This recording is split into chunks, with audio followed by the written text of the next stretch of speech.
Weekend Recap, brought to you by Fleet Management Services, serving Central Arkansas for over 20 years. They're your small to mid-size specialist. When you need someone to service your fleet and get your employees back on the road quick, call 501-375-3672.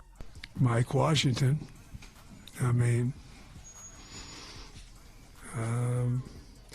got a 62-yard touchdown, maybe second play of the game. Then he came back, rushed one for about 4 yards, had a 40-yard touchdown run. It's pretty good.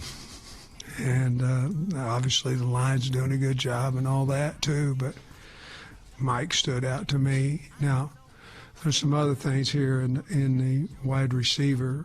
I thought Omega Blake had his best day. He caught a couple touchdown passes. I thought he had his best day. Sharp showed up today a little bit, catching the football. Braylon had a touchdown or two, ran hard behind his pads, but for the most part, I thought the offensive line protected pretty good. It's a lot of reps, obviously, to protect, but we expect them to protect every time. Scrimmage number 1 is in the books. What's up, everybody? Wes Moore, Joe Franklin, ready for Out of Bounds. We're going to talk a little Razorback football. Got the first scrimmage. Unfortunately, we didn't get to watch it, and I think we saw one play. The Razorbacks tweeted out one play of Mike Washington taking it to the house, and that's it. We had to kind of depend on Coach Pittman to give us some of the highlights of the scrimmage, who played well, who didn't play well, but I think he was very pleased with what he saw. His one concern later in the press conference was, we just got to figure out why we're giving up some big plays. He said, I don't think it was missed tackles. I don't think it was missed assignments. I think it was maybe bad angles, but I'll have to go back and look at the film to see why we gave up some big plays. And let's make it clear, it wasn't the number 1 defense giving up the big plays to the number 1 offense. It was the number 2 defense, which you don't want to see that, because that's depth. That's guys who may have to play at some point. You want those twos to be able to line up, make the plays, and slow down the number 1 offense. But for the most part, it was the 2s and 3s giving up the big plays. Like to see some good on good, as they call it, with the ones going against the ones, so you see what really the team is capable of. But at the same time, it's like you don't learn a lot because it is inner squad. And so it's a concern maybe on one side or the other. If you see one team dominate more so than the other, you want to find that balance. You want to see the defense have some wins. You want to see the offense have some wins when you're talking about the ones.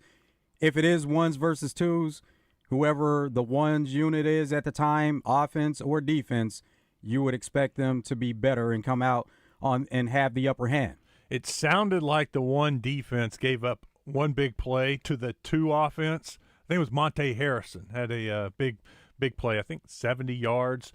But Coach Pittman said that was, they just kind of got off to a slow start, and then after that, the number 1 defense did what they were supposed to do and was kind of dominant.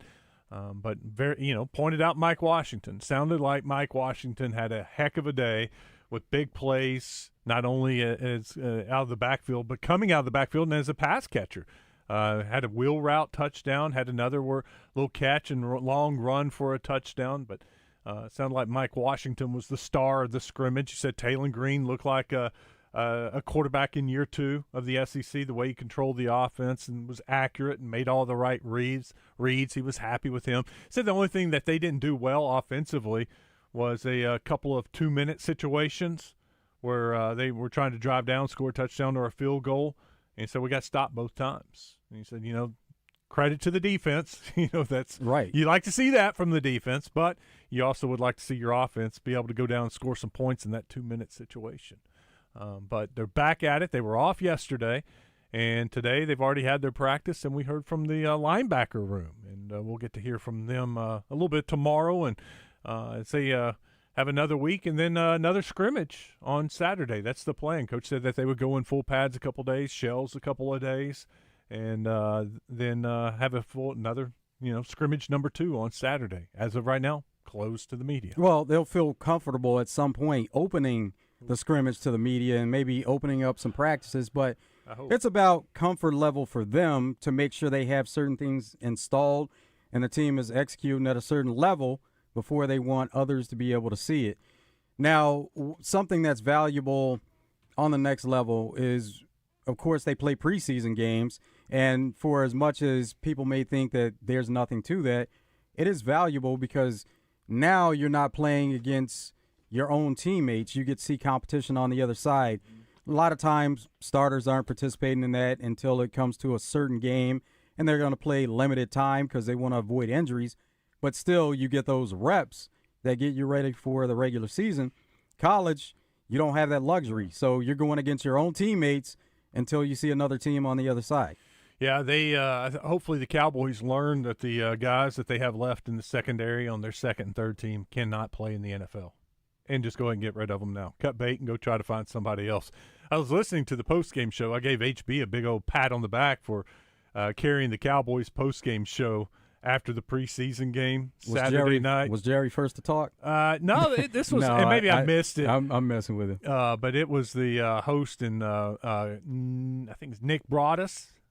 Broadus is in their scouting or used to be in the scouting department and very familiar. He does some stuff kind of like DJ where he'll do some film breakdown during the season on some of the good plays, bad plays for the Razorbacks or for the Cowboys. And Broadus was like, yeah, I think they learned that some of these guys probably aren't going to be on the team when the final cut comes. And the host he was just vicious. He's like, no, this guy, and he said their names. He's like, they do not belong in the NFL.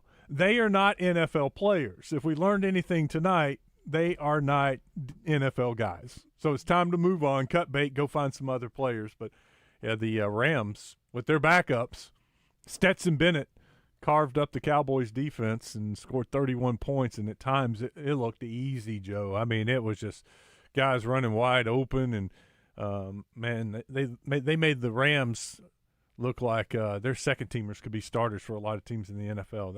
Maybe they are, but maybe. And that's why that's valuable for some of those guys because they're not going to make that roster, but others are able to evaluate them and they may make another roster. Maybe they get cut and Cowboys pick up some of their defensive players that won't make the team. Especially when you get that up close look. Scary moment for the Cowboys. Did you see Dez Bryant? CeeDee Lamb. Yeah. CeeDee Lamb get run over. Take a major hit. CeeDee Lamb is on the sideline, and he's yelling and cheering on one of his teammates that gets behind one of the cornerbacks. He's running down the sideline too close to the playing field, and he gets run over by the side judge. And, I mean, the side judge, that's why they have that white zone. That's why they have those get-back coaches. That's why you're not supposed to be close to the field because these side judges are watching the game. They're not watching where they're running. They need a clear lane so they can keep an eye on the play and what's happening in front of them. This guy's got his head turned, running down the field, watching the play, and bam! Runs into CeeDee Lamb right into his back. And you see CeeDee's back just kind of arch back. It looked like a quarterback taking a hit from the blind side.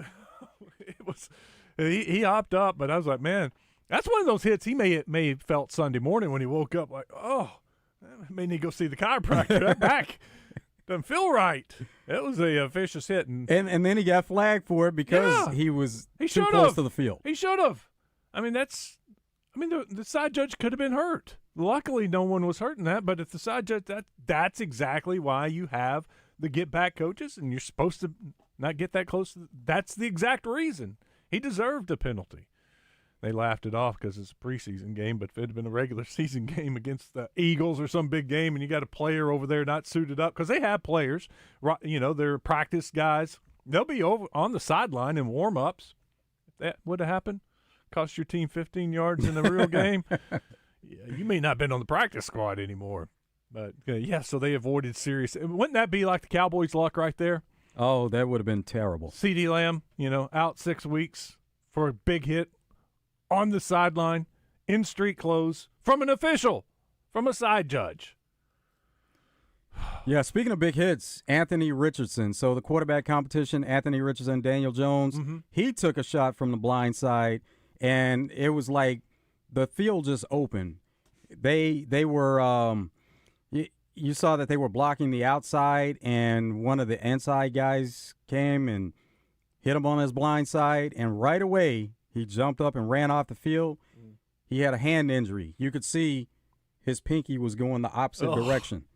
And he said he and Coach Shane Steichen said that he's good to go and that he'll even play in the preseason game coming up Saturday and that he's practicing all week. Yeah.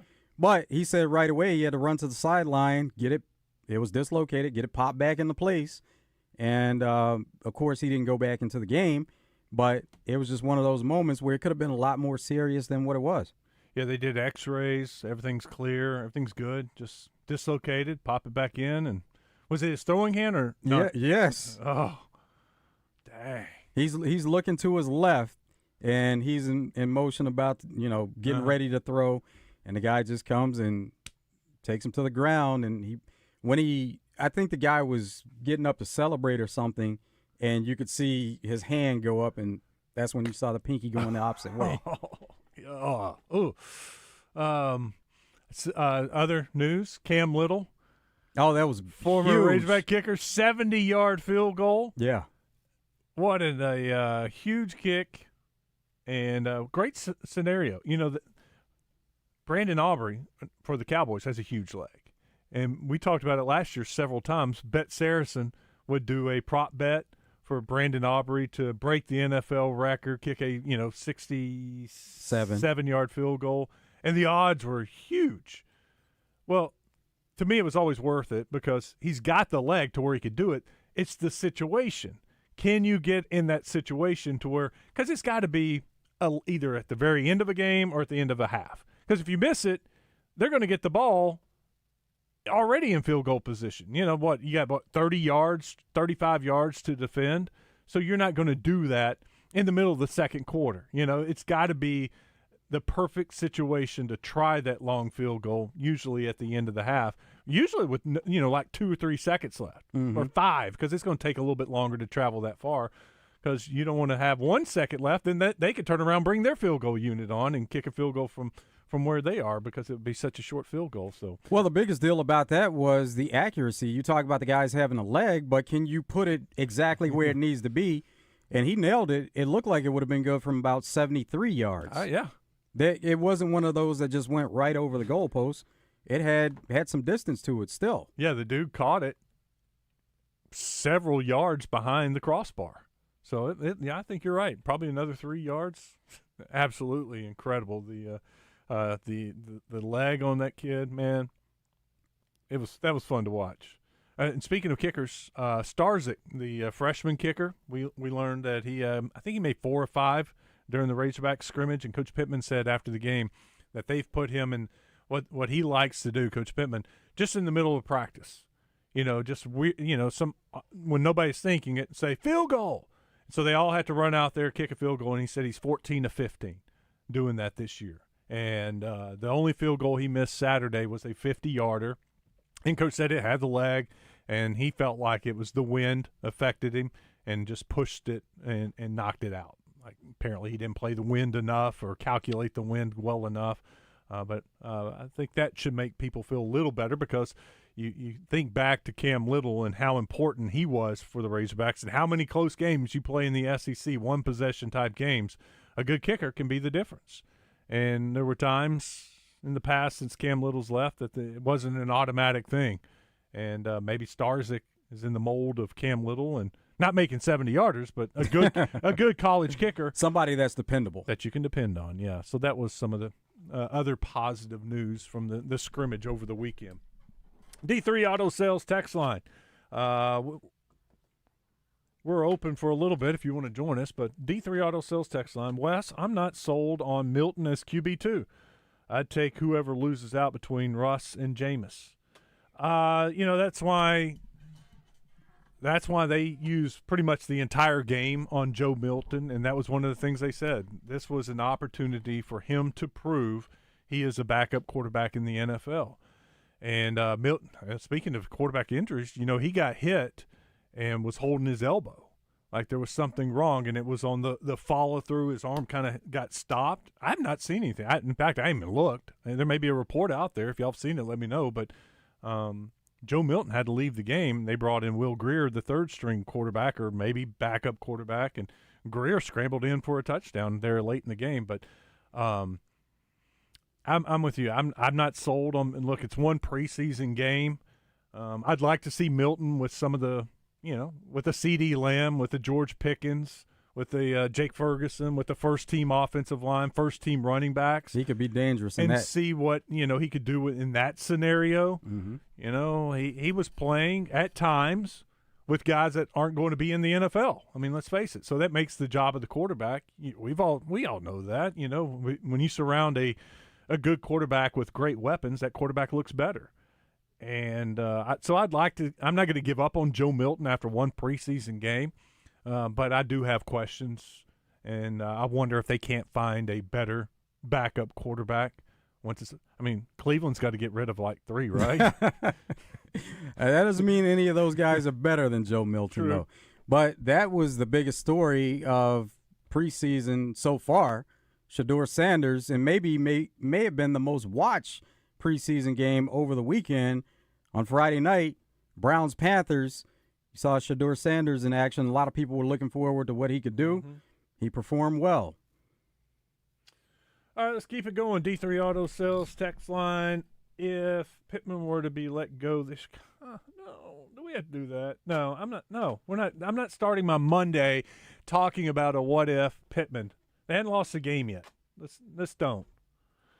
Kit in Little Rock. Shedeur put it on display, as I knew he would. He's been performing like that everywhere he has been, from Dallas Baptist High School, where he almost brought his team back from a 3 or more touchdown deficit at halftime, but to lose in the last minute to Buck James, Coach Bryant, undefeated Bryant Hornets. He performed like that at Jackson State, at Colorado. If he performs that way, the way I expect him to in the preseason, I think that Jerry Jones may want to look out for the Cleveland Browns to make a play. You see, that was always the rumor that was there, though, because Jerry and Coach Prime had some conversations. So the rumor there was that Cowboys were going to take Shedeur, as he was rumored to a few teams out there, and he got passed over several times, but he's trying to make the most of his opportunity. Kit goes on to say that Cleveland has 2 first-round picks, and ESPN's Chris Canty is saying that they may want to make a play for Micah Parsons. Yeah, and they could trade possibly the 2 first-round picks, and he's saying include Shedeur Sanders in that trade. They could possibly do that, but you create, once again, a scenario where you're talking about your 2 top-paid players on a team being your 2 edge rushers. That would be unheard of. Not to say that it couldn't happen, but that would be something that very unique in this day. Well, and then you have a quarterback making a ton of money, too, that's not even playing. Yeah, they've done some restructure there, though, so whatever they do with his contract now, from now on, especially if they don't expect him back on the field, they're just going to eat that money. They're going to have to.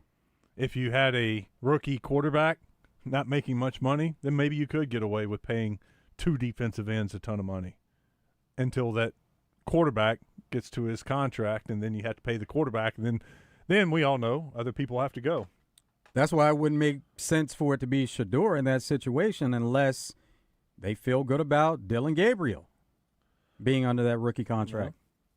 Let's see here. 501 says, Wes, shout out to both golf leagues with outstanding finishes yesterday. Live Chicago into a playoff with Dean Burmeister winning and the playoff team. Then Justin Rose coming out on top in Memphis. Huge crowds for both events. Great for the game of golf.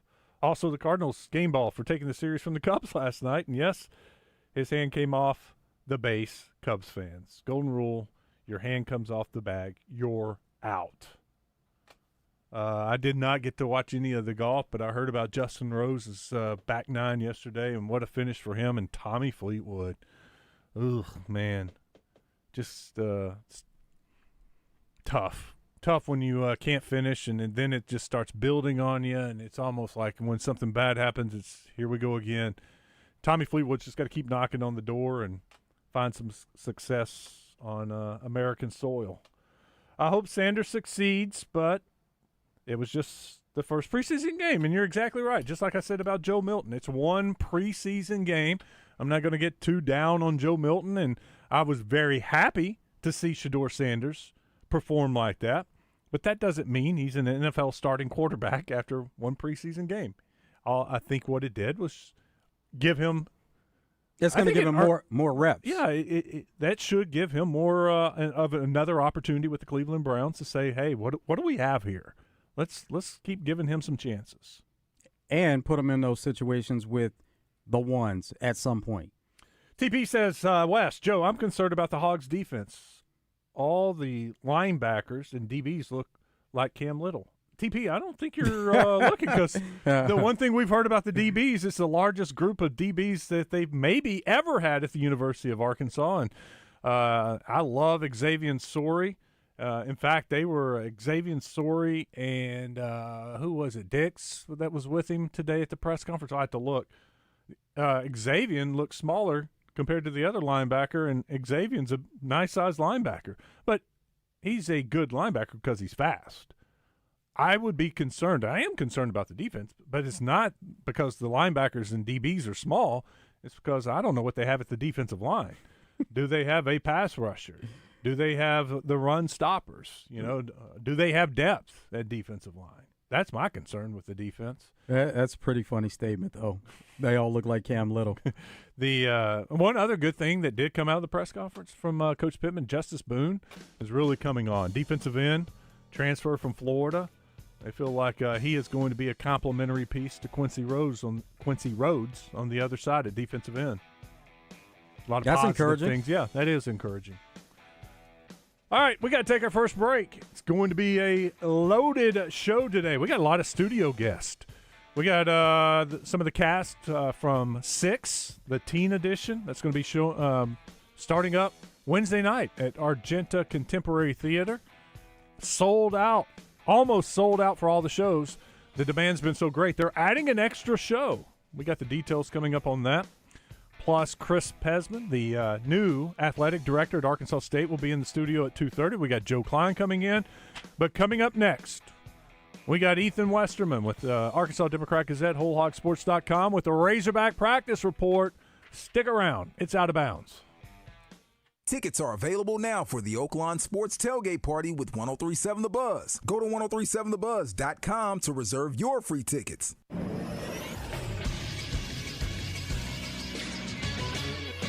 This is Sports Center. The Arkansas Travelers lost just their 4th Sunday game of the season by falling 2-0 to the Frisco Rough Riders yesterday. Both of Frisco's runs came in the top of the first inning on an RBI single by Caber Rodriguez and a bases-loaded balk by Trav starter Michael Morales, who rebounded from the rocky start to tie a career high by going 7 innings. Former Razorback Caleb Cali went 2 for 3 to lead the Travelers, who had 2 runners on with no outs in the 8th inning, but couldn't push any runs across. The Travs are off today, but will start a series against the Northwest Arkansas Naturals in Springdale tomorrow night. Speaking of the Naturals, they clobbered the Wichita Wind Surge 11-3 in Wichita yesterday. I'm Todd Pierce for the Buzz Radio Network.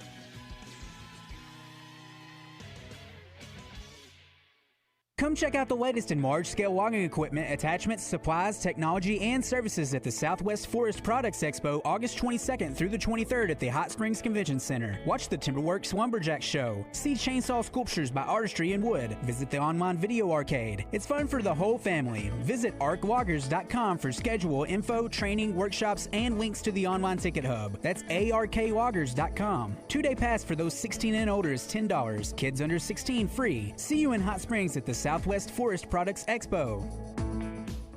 Stop and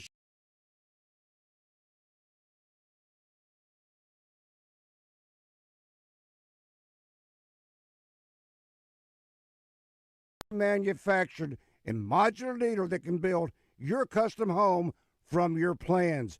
You dream it, we can build it. Hunting clubs, churches, classrooms, restaurants, daycare centers, modular office buildings, school dorms. Check them out online at hawkshomes.net. Calling all agents for the $950,000 Agent 7 operation at Southland Casino Hotel. Earn entries daily in August and September to win huge free play prizes or a 2025 BMW. Join us August 30th and September 27th when 10 lucky spies will win up to $10,007 in free play or your own getaway car. A 2025 BMW. You've got your mission. Agent 7 operation at Southland Casino Hotel.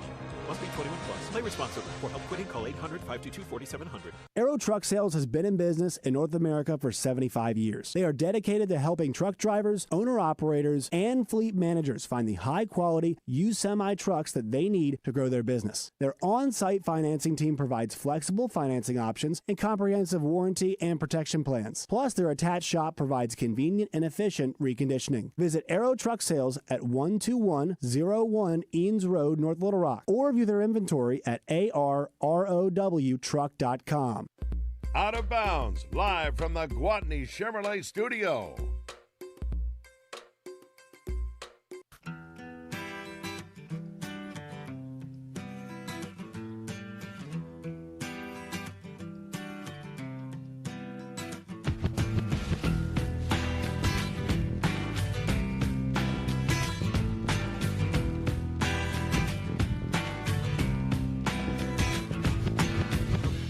Sometimes I feel the fear of uncertainty stinging clear, and I can't help but ask myself how much I let the fear take the wheel and steer. It's driven me before, and it seems to have a vein. Bet Saracen has their golf protection bet back for this week. I know Earl was asking me about it last week. He couldn't find it. Earl, it's back on Bet Saracen. Go to the promo page. It's the BMW Championship Protection. Opt in on this promotion. That activates the promotion. You will then need to find one BMW Championship 2025 winner futures bet. Place a real cash wager on it. If you lose, but the golfer makes the top 10, you get 50% of your money back up to $25. So max bet would be $50. He finishes in the top 10. You get $25 back in sportsbook bonus cash. BMW Championship Protection going on right now. Huh. Hey, Joe. Ethan says he's getting the call, but he can't hear you. Sorry, guys. Doing a little, trying to get Ethan Westerman on. Having some technical issues. Shocker. But that's going on at Bet Saracen right now. BMW Protection Bet. They also got the NFL Championship Protection, the SEC Championship Protection going on. Great things happening at Bet Saracen. If you're not a member yet, now's a good time to get signed up before football season starts. They got the new player offer, 100% profit boost. That's happening at Bet Saracen. The best sports betting app in Arkansas. Let's talk a little Razorback football. Big weekend for them with the scrimmage going on. Unfortunately, we couldn't watch it. Ethan couldn't watch it. We had to depend on Sam Pittman to give us his thoughts on the scrimmage. What's up, Ethan? Welcome back to Out of Bounds. I'm glad I got the call back again. This was fun. No, well, heck, you did a good job, and, you buttered me up by saying you used to watch me as a kid, so I had to have you back on, Anybody says nice things about you, you're like, okay, he's good, he's solid. Well, that's good to hear, and especially knowing that I saw Joe Klein is coming on the show later, so getting to be, the appetizer for that's always an honor, too. So. Yeah, Joe is a good guy. When we can get him. We give him a hard time because he's so busy. He's a normal Monday guest, but usually it's like twice a month. But we'll take Joe Klein when we can get Joe Klein anytime. Ethan, let's start with Saturday in the scrimmage. Sounded like Mike Washington had a good day. Taylon Green had a good day, and the theme to me were the big plays, which is great for the offense, but not great for the defense. Yeah, no, for sure. That's how it always works this time of year. If one of the units has a big day, it is a mixed bag because you want to hear the offense is doing great things, but you want to hear that the defense is giving it, all these explosive plays. And then on the other hand, if you hear that the defense got 5 interceptions, maybe you're thrilled a little bit about the secondary, but then that leaves you to wonder what's happening on the offensive side. So I think you like those days where you hear that there's a lot of, competitive back and forth. I do think an encouraging thing is that, because I think everybody's thought just went to, well, what happened on the defense? What's the breakdowns? I mean, only one of the big explosive plays I think happened against the first team, I think most of them was the first-team offense against, the second-team defense. So I think you kind of want, if your offense is going to be doing well against anybody, you hope it's the backups, and you hope that your first-team defense is doing well against, the backup offense. But, yeah, they certainly, no lack of firepower on Saturday. Mike Washington, another big day. Monte Harrison, how about him, he just turned 30, actually, yesterday, the former MLB player. He had a lot of big passing plays on Saturday. That was, interesting to hear. A few others that I think stand out. Of course, Taylor Green, you got to point to him. I think Sam said 5 or 6 touchdowns, so that's, last year that was kind of the thing with him is his touchdown numbers were low, interception numbers high. So that was something good to hear. But, yeah, overall, it just seems like it was kind of a day that, the offense kind of feasted. Ethan, I am now sold on Mike Washington. I think he is going to be a good. We'll see if he's great, but I think he's going to be a good SEC back. And I've had several sources tell me that Mike Washington is a leader of this team and has formed even a kind of a leadership council where they're penalizing their teammates and keeping their teammates accountable. And to me, when a new guy steps in like that and is doing things like that and performing on the field, I think he's going to be a good player for Arkansas. Yeah, for sure. And, I mean, this is a guy that I think it's fair not many people knew too much about him whenever Arkansas got him because, getting 700 yards is great last year, but, it's at New Mexico State. He was kind of splitting carries there with another guy who's now at Kentucky. So they had 2 SEC-level running backs on a team that didn't do too well in Conference USA. Like, it's pretty normal, I think, to sleep on that. But the more that we've been around this guy and gotten to watch him in practice, and you just see him. I mean, he's a physical specimen. He is a really freak athlete, and I just think that you see him now. And if you're getting Bobby Petrino to say that you remind him of Niall Davis, it's not like Bobby Petrino's your guy who's passing out compliments like it's Halloween candy. It's that you've earned some respect there, and he's just an all-around back. I think that's what makes him intriguing to me. Is you look at the room, and of course there's big Braylon Russell, the bruiser, who you need a yard here, 3rd and 1, you put him and let him pile the pile forward and get you a yard. You have Rodney Hill, who's just the speedy burst guy who can maybe bust off a quick run, and then you have Mike Washington, who just seems kind of like that all-around hybrid back. And I think he's going to have a big year, too. I think he's somebody that, maybe right now, like I said, people aren't too familiar with him unless they've really been paying attention to everything getting out there about fall camp. But you will know who he is after the first few weeks, in my opinion. I just think that at this point, he's the lead tailback in my head.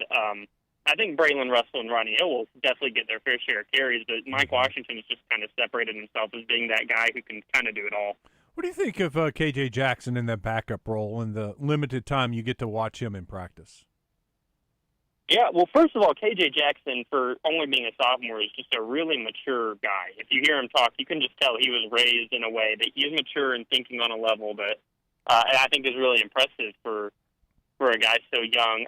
Anytime you've got a lefty quarterback who can just really be accurate, I think the throws just honestly look more impressive coming out of that the lefty throw. It's just a pretty thing to watch. He's really commanded the second-team offense pretty well. Today, the part of practice that we got to go to, he had a really nice pass along the sideline to Monte Harrison, just right on the money. Got him a nice pass there, and then a couple plays later had a bad throw, just a total miss. It should have been an interception by Selman Bridges, but he dropped it. And I think that's just where you're at with a guy like him, where it's like you're just looking for more consistency.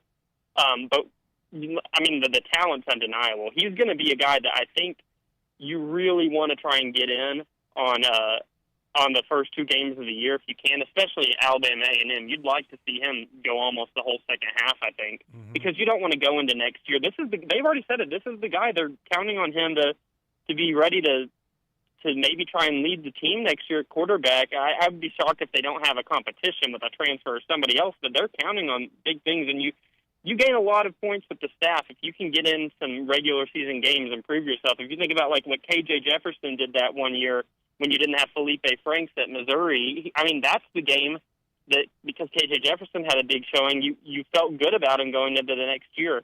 I think that KJ Jackson just kind of needs his moment like that. It'd be good to get him in against Alabama A&M. It'd be really good to get him in against Arkansas State, too, if they can get a big enough lead in that game. Certainly is the hope for Arkansas down there in Little Rock. But he's a good quarterback.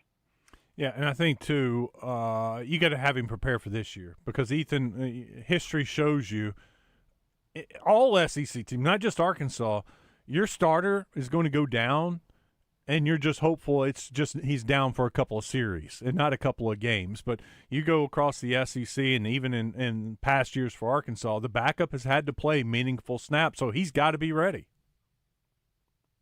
Yeah, for sure. I mean, you think about Taylor Green. Last year, we're learning about how much pain he played in after that low hit against Tennessee. If you have a backup who can go in and, maybe at times last year, Taylor Green, even while he's hurt, you feel like he's your best option. But if there's a game where Taylor Green is recovering from an injury and you don't want to force it, but you have a backup like KJ Jackson you can count on, I mean, that's huge. And I just think that, honestly, for any Bobby Petrino offense, you think about Tyler Wilson was ready to just step into it, and he'd been a guy who had just been behind Ryan Mallett. I think that you want that quarterback that's already in your room, that's had years of learning your playbook, and is just ready to go. I'm not sure how much you really want with Bobby Petrino to be having to count on bringing a transfer in to be learning things fresh and new and trying, make it a one-year thing. I think they like having a guy like a KJ Jackson who can develop in the playbook. This is his second year in it. I'm expecting him to do some big things. And I think it's pretty telling, too, that he's they had Malachi Singleton as backup last year who went to Purdue, following Barry Odom there. I think that you just have a guy like KJ Jackson, the fact that they didn't go recruit somebody to be the backup, that they already had it on the roster, tells me what I need to know about how they view KJ Jackson. Talking Razorback football right now with Ethan Westerman, Arkansas Democrat Gazette, WholeHogSports.com. Ethan, in your opinion, are there a couple of receivers that are starting to separate themselves? Yeah, I think that Omega Blake, the Charlotte transfer, and Raylan Sharp, the slot receiver from Fresno State, who actually played for Bobby Petrino at Missouri State for a year, and with Ronnie Fouch, the receivers coach, I believe 2 years they were together at Missouri State. Those two are just kind of like my baseline right now. Like, they're going to be guys who get catches. I really don't think you have your go-to guy this year like they did last year with Andrew Armstrong. I think it's going to be by committee. I think C.J. Brown, sophomore from Bentonville, I'm expecting him to have a bigger role than maybe people are expecting. He's gone with the first team a lot, and he's just a guy that is, in my opinion, he's just kind of like quietly good, if that makes sense. He's got good hands. He's really fast. I think he's the fastest on the team, actually, based on their catapult numbers. It's the thing they wear that tracks their speed. And then I'd look at a few others, like maybe Jaylen Brown, the Florida State transfer. I think you have a guy like Andy Jean, the Florida transfer. Even Monte Harrison, like I said, the former baseball player, pro baseball player, he's done some things. So, and then the one I really have my eye out on is I want to see if Antonio Jordan can actually play, meaningful snaps in the season. I think that he's a guy that has all the natural giftings. He's just young, and we know how Warren receivers have done with the Razorbacks. So I'm excited to see if maybe he gets a little bit of time. Yeah, I think that's one of those where they just working in, and then second half of the year, you may see even more out of him, just giving him the opportunity, a chance to play, almost like getting his feet wet before they just throw him into the deep end. But I could be wrong. They may, the new way of teaching kids how to swim, just throw them in, and they know how to do it. They'll do it, right? So maybe that's what they do. Yeah, for sure. And the thing with him is he's just built like he could be a tight end with how he's built. He's just so gifted, and it's like I just think he's a guy like him. You really want to get that. Like the only thing holding him back right now would be, I guess, like the typical freshman thing of maybe overthinking things and letting the game slow down and come to him. But he's got the giftings. He's a guy that. That's a big gift for them. I think, too, one of the big developments over the weekend, or at least a positive sign over the weekend, was Justice Boone at defensive end. They need another defensive end or two, and they need somebody who can get after the quarterback, and it sounds like he's really coming on. Yeah, and he's somebody who all three offensive linemen we talked to last week, it was Kobe Branham. I'm tracing my brain. I think we might have spoken to Corey Robinson, yes, and Marion Harris. Yeah. All three of them singled him out as a guy who stood out to them. And that's important to hear coming from the offensive line because, I mean, they're the ones every single day having to go up against these guys and try and hold them off. And if they're all agreeing that Justice Boone has stood out to him, that's a good sign. That's kind of, for me right now, where I'm at with this defense is just waiting to see who are the guys who emerge because they need added depth. And they've got guys who are candidates. It's just who's going to actually do it, if that makes sense. And I think Justice Boone up front at one of the end spots, and then Andrew Harris, the linebacker, that apparently had a big weekend too. And just hearing those emergence, those two guys emerging during the scrimmage was a big thing to hear because they've just got to have depth across the whole defense. Yeah, Andrew Harris was one of those names. I was like, who? I had to look him up. Where did he transfer from? Where's this guy been? Exactly. Yeah, and the thing about Andrew Harris, too, is, I mean, he was a four-star coming out of high school, kind of quietly transferred to Arkansas, in the spring cycle and don't have a whole lot of production in college. But, I mean, based on high school recruiting and stuff, I think 24/7 Sports had him as, like, the number 21 linebacker in his class a couple years ago. So he's a guy who has been evaluated as having talent, and he's physical. Let me tell you, I'm actually writing on him today. He's physical. Even in drills that I'm like, all right, this is you don't have to take it all out on the dummy right now. Like they're wrapping up tackling these dummies, and he's physical, and that stood out to me today. He's a guy who I think, I'm willing to say that I think that he's probably improved his stock on the defensive side of the ball, maybe more than anyone so far in fall camp, because Tim Pittman said it before, you can't tell who's going to be your linebackers unless you let them live tackle and hit. Like, how else do you move up the depth chart? So they've been going in full pads and tackling, and he's a guy who they've pinpointed as, being a guy who should probably be able to help them this year. It's kind of like linebackers without pads. It's kind of like Taylon Green in a scrimmage. Because they're not going to let him just run around and they blow the whistle quickly. You don't know how well he could have performed because of a scrimmage-type situation. Exactly. I mean, it's just you got to turn them loose, especially right now whenever you have three linebackers you feel pretty good about with Xavier Story, Steven Dix, and Bradley Shaw. But you need more depth than that in the SEC. I mean, we know that based on just kind of look at recent history. That year that you had Bumper Pool, Grant Morgan, and Hayden Henry. I mean, they were all pretty beat up by the end of the year. They put up crazy good numbers, but, man, they were battered up. And then there was the next year with Bumper Pool and Drew Sanders, kind of the same situation. It's just the more depth you can have at linebacker preserves, these guys' bodies and ability to really perform at the end of the year when it matters most, because I think that's been something we might have seen recent, few years is some of these linebackers just by the end of the season not being able to perform their best because they're so, beat up. But I think that, if you can get Andrew Harris and maybe another one out of the pocket of, potential backups with Trent Whalen, Wyatt Simmons, Tavion Wallace, if you can get another one of those guys to emerge and have 4 or 5 you feel good about, that'd be big. Okay, that's who we heard from today was the linebacker room and linebackers coach. Biggest storyline that came out at today's press conference was? It's hard to pinpoint exactly one that was the biggest today for me. I just think it's probably continuing with Justice Boone, though. It's just a guy that we've heard enough about now from various people, including Travis Williams, that I feel confident saying he's the leading candidate to be the other end opposite Quincy Rhodes. And he's a guy who's played in the SEC. So I think you like having that SEC experience. Tell you what, when I saw the linebackers up there, Steven Dix is a pretty impressive-looking young man. Oh, man, yeah. They call him Swole. That is their nickname on the team from his Swole because he's just so big. He is a unit. Let me tell you, I was telling somebody today after practice, I said, man, he's, first one off the bus type of guy. Mm-hmm. Like, you see him and that's a dude. Ethan, you're the dude. Thank you for your time. Once again, we appreciate it. We'll get you back on here and talk some more Razorback football next week. How about that?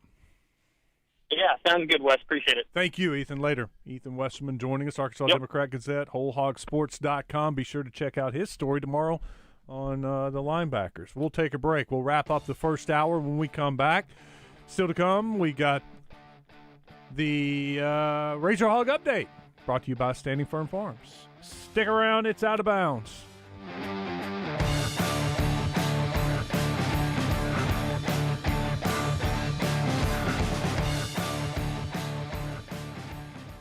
This is the Pigskin Preacher, bringing you the word.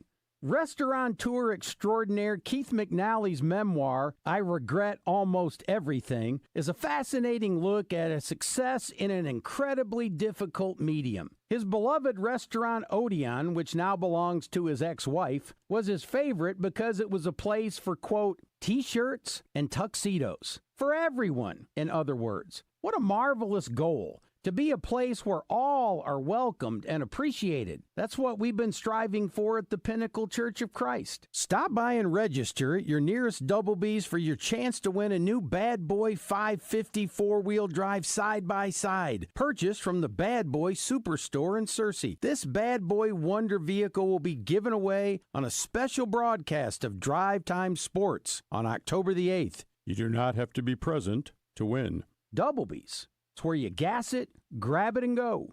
That's Doublebee's. The Arkansas Poultry Federation presents Wingstock 2024 on Saturday, August 10th from noon to 3 at Simmons Bank Arena. Indulge in all-you-can-eat chicken wings featured by local restaurants and vendors who will be dishing up their best wing to compete for the People's Choice Award and the coveted Golden Wing Award. Plus, a variety of domestic and craft beers available for purchase. Tickets on sale now at the Arena box office or Ticketmaster.com. Brought to you in part by KARK4, Fox 16, and 103.7 The Buzz. Once active and adventurous, Stephanie was sidelined by joint pain. She was losing touch with what gave her real joy. I want to stay active, and if I don't do something now to feel better, that will keep me out hiking and running and doing all those activities, my health's going to suffer from it. I had the treatment at QC Kinetics. They're all natural regenerative treatments to use the restorative biologics from Stephanie's body. As the healing properties went to work, Stephanie realized something one day. I was like, wow,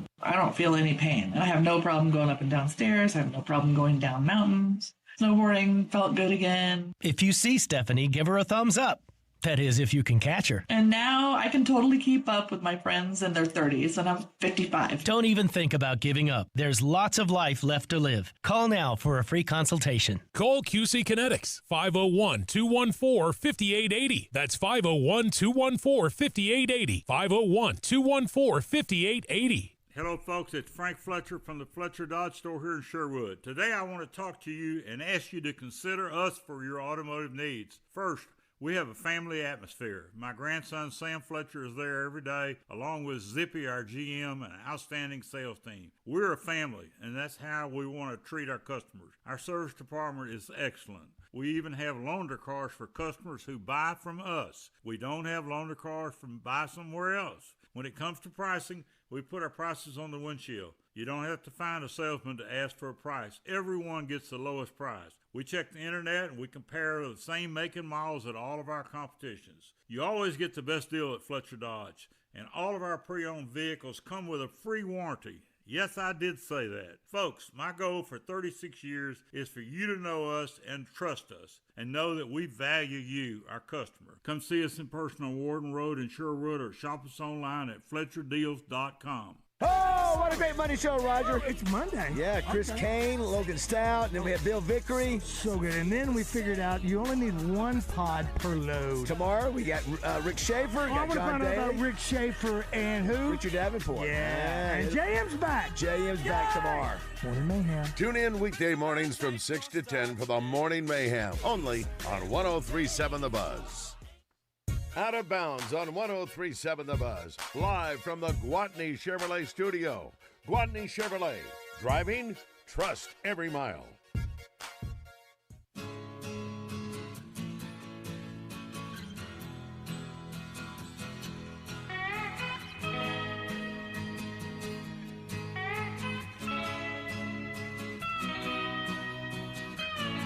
All right, wrapping up the first hour of Out of Bounds. Wes Moore, Joe Franklin with you. Take a couple of your comments over on the Gwatney Chevrolet live fan feedback. The fake JW, not the real JW, the fake JW, says, what? Slow starts? No way. We never have slow starts. It's a good point, fake JW. But I will say that was one of the things that T. Will was talking about in the press conference today. We got to fix that. We got to stop that. We got to bring the defense to them right away. You send a message in that first drive.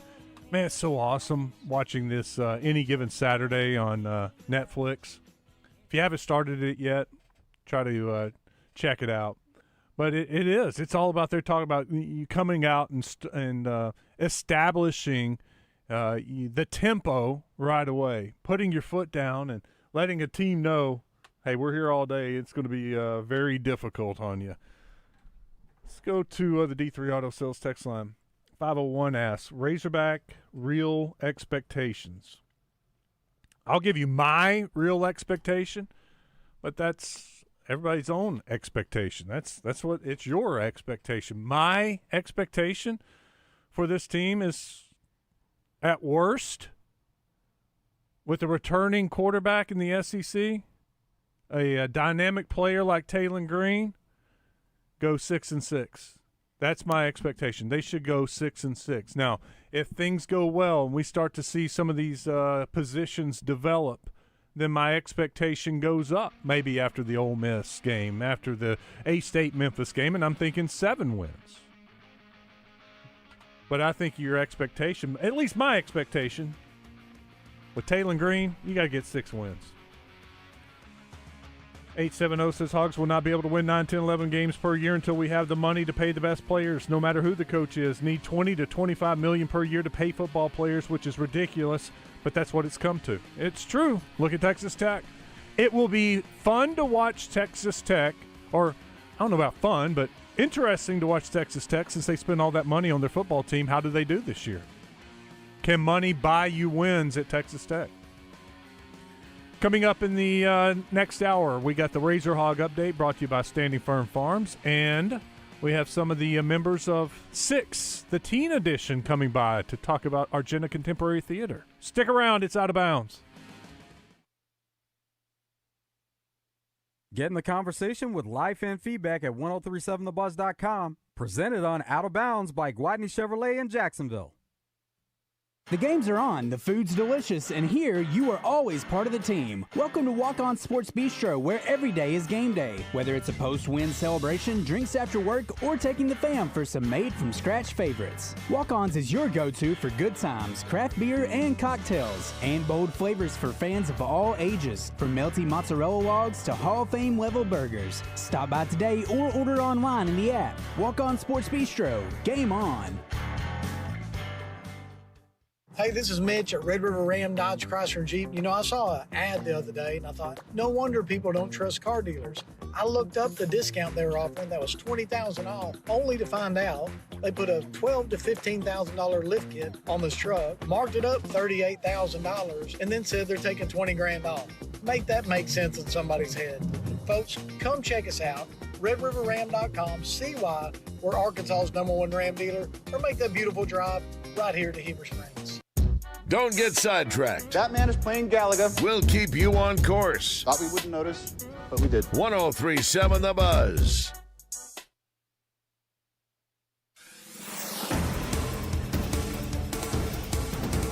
Governor Sarah Huckabee Sanders makes a deal between Arkansas and Israel to boost the state's bottom line. Arkansas's Economic Development Commission and Israel's National Technological Innovation Authority will now be in partnership for the next 10 years. New details have been released. The governor is expected to make an economic development announcement this afternoon. Right now, though, it's unclear if her address will be about her recent trip to Israel, to which her father serves as U.S. ambassador, or if she'll be speaking about another initiative. 4 vacant homes caught fire in North Little Rock, 3 in the same neighborhood. Now the North Little Rock Fire Department is trying to figure out how they started and if they're connected. Homes on Haywood and Water Streets caught fire yesterday morning, followed by another vacant house on Mosley Street. Later in the afternoon, firefighters were called to a vacant home burning on East 2nd Street. No injuries were reported during any of the blazes. I'm Sincere Tossel from KRK4 Today for the Buzz Radio Network.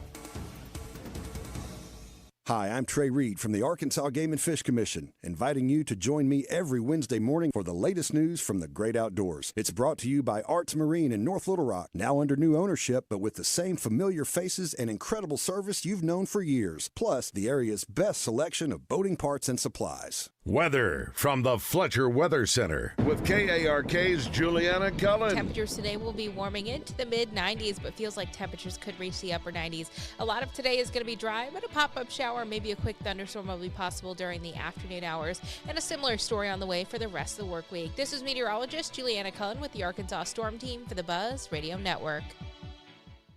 Fletcher Dodge wants to buy your car. We'll buy any make or model, and we'll pay you more than anyone else. Please, turn your old car into cash at Fletcher Dodge in Sherwood. Edwards Food Giant presents Razorback Baseball color analyst and Drop Time Sports co-host Rick Schaefer every Tuesday morning on Morning Mayhem. Rick will share his special take on Razorback sports with the guys each week. Edwards Food Giant, the meat people, the only stop you'll ever have to make for your family's groceries. What drives you? Family moments, new adventures, or just the love of the open road? Whatever it is, Gwatney Chevrolet is here to help you get there. For generations, we've been more than a dealership. We've been part of life's milestones, big and small. With a team that puts you first and a car buying experience that's easy and stress-free, we're here to find the perfect vehicle for what drives you. Visit us in Jacksonville or online at GwatneyChevrolet.com. Chevrolet, together, let's drive.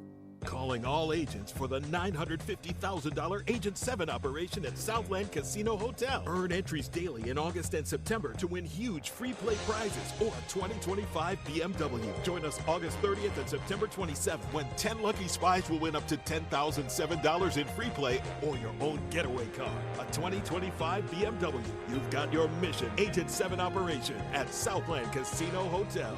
Must be 21 plus. Play responsibly. For help quitting, call 800-522-4700. Looking for your next Arkansas getaway? Experience El Dorado, the natural state's rising star in entertainment. Catch a live concert at the Murphy Arts District. Tee off at Mystic Creek, one of the South's top-rated golf courses. Unwind at the Haywood, part of Hilton's exclusive Tapestry collection. Enjoy a stroll through the vibrant, revitalized downtown filled with unique shops, delicious dining, and live entertainment. El Dorado, closer than you think, better than you imagined. Visit GoElDorado.com. That's GoElDorado.com. This is a test of the emergency alert system. This is only a test.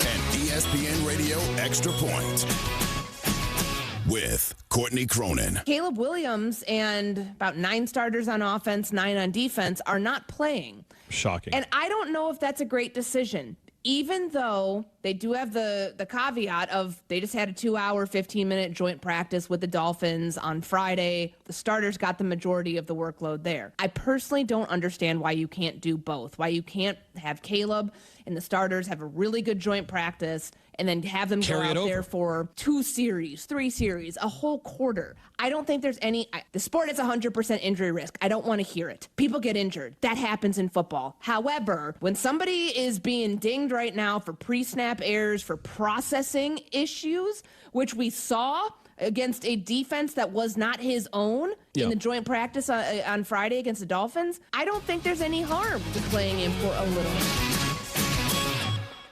Adam Schefter here for Vivid Seats, your ultimate destination for all your sports and concert needs this summer. With a game-changing rewards program and an unbeatable selection of tickets, they make it easy for every fan to watch their favorite teams and players in action. Catch every home run and thrilling comeback in person from your favorite seat. Plus, every ticket is backed by a 100% buyer guarantee, giving you peace of mind with every purchase. Visit VividSeats.com or download the app today. Vivid Seats, the official ticketing partner of ESPN. There's nothing like when you get that part from eBay and it just fits. Yeah, the first time. So you can do less of this and get right back to more of this. At eBay, you'll find all the parts you need, guaranteed to fit, at prices you'll love. Sounds good, doesn't it? eBay, things people love. Eligible items only. Exclusions apply.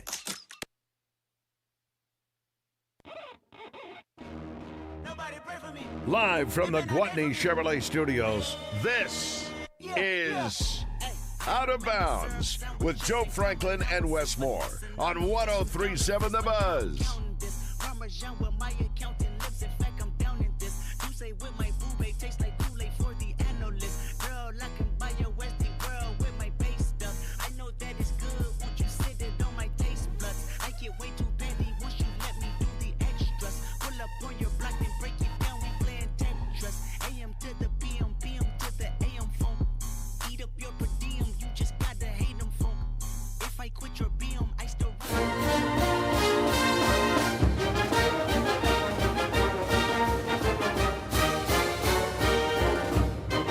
Your Razor Hog Update is brought to you by Standing Firm Farms in Greenbrier. StandingFirmFarms.com for high-end restaurant quality, fresh Angus beef delivered to your doorstep. Get a hold of them at StandingFirmFarms.com. Razorbacks had scrimmage number 1 Saturday.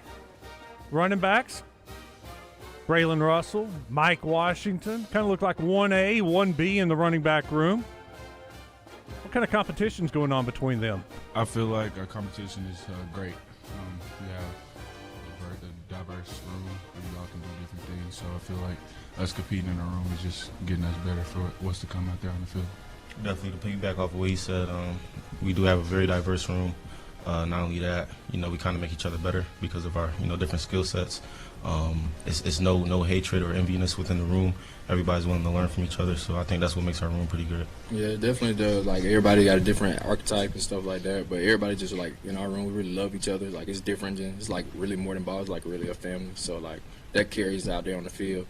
Rodney Hill in that group, too. I shouldn't have left him out. Rodney Hill, Braylon Russell, Mike Washington, kind of a three-headed monster at running back. They did scrimmage Saturday, so who flashed during the scrimmage? Mike Washington. I mean, got a 62-yard touchdown, maybe second play of the game. Then he came back, rushed one for about 4 yards, had a 40-yard touchdown run. It's pretty good. And obviously the line's doing a good job and all that too, but Mike stood out to me. Now, there's some other things here in the wide receiver. I thought Omega Blake had his best day. He caught a couple touchdown passes. I thought he had his best day.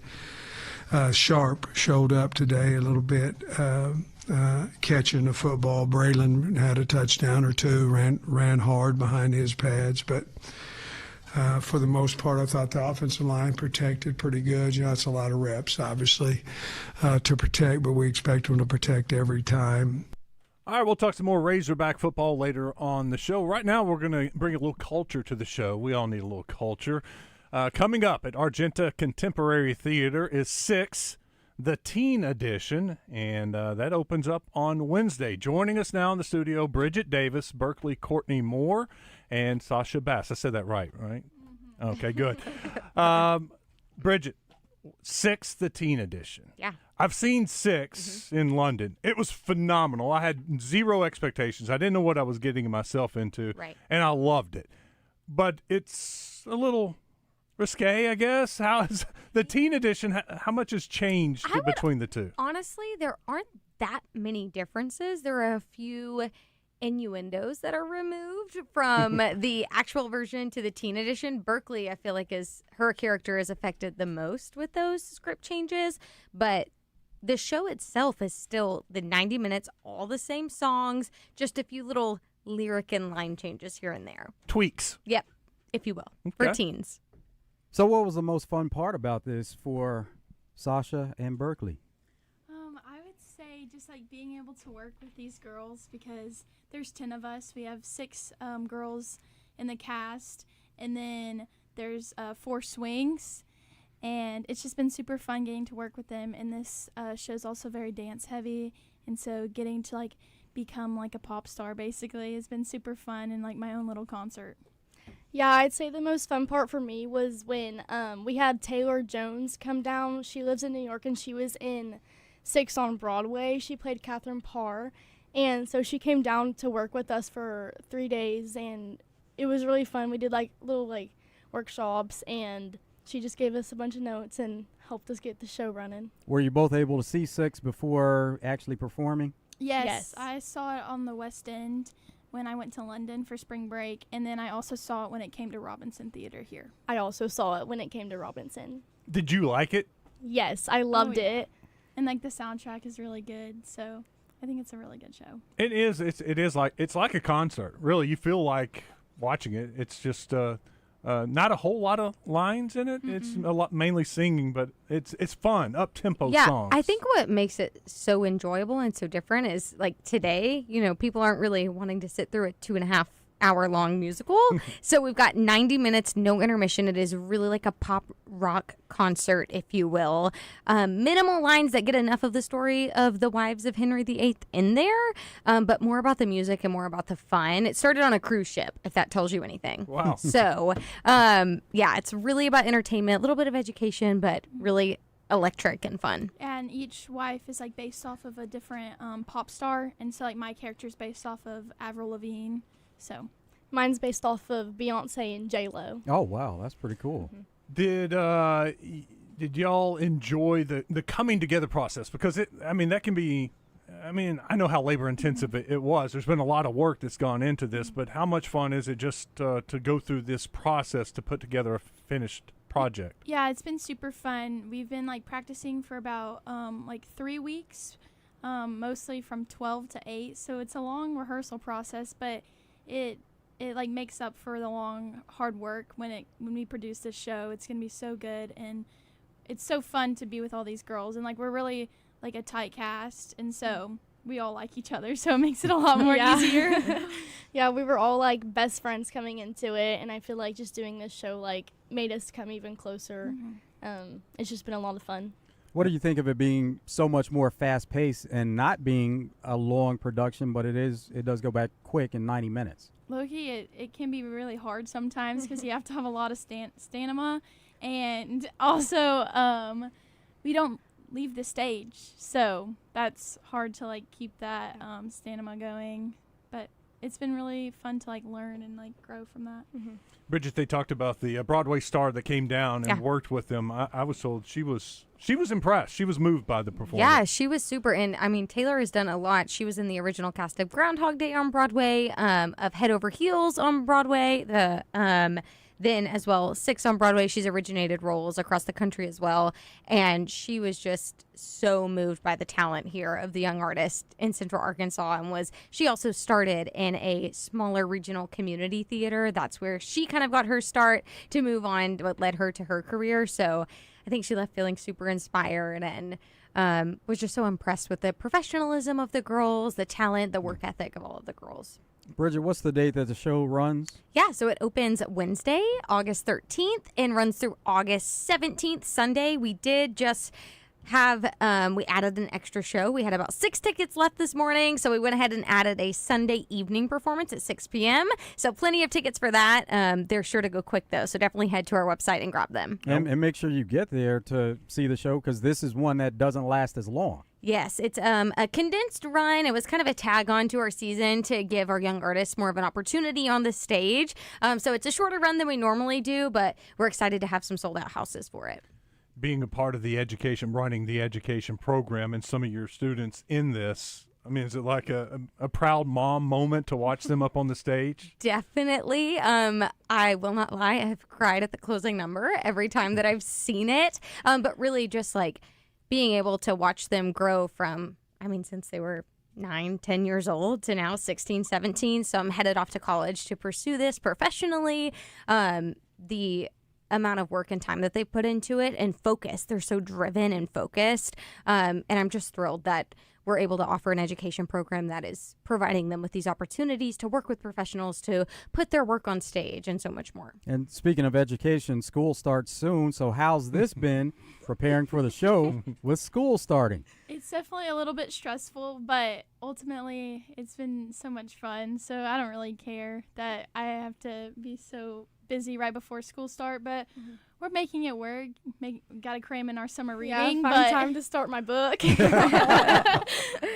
Shouldn't you have started that, Sasha, a little earlier? Probably, but 6 is a history lesson in its own way. I've been learning. I didn't know anything about Henry VIII's wives, but now I feel like I do, and the story. So yeah, there's some I'd say it's history value. educational. Yeah, it's an educational play, Yeah, for sure. musical. What's your? I'll start with you, Berkeley. What's your favorite part of the musical? I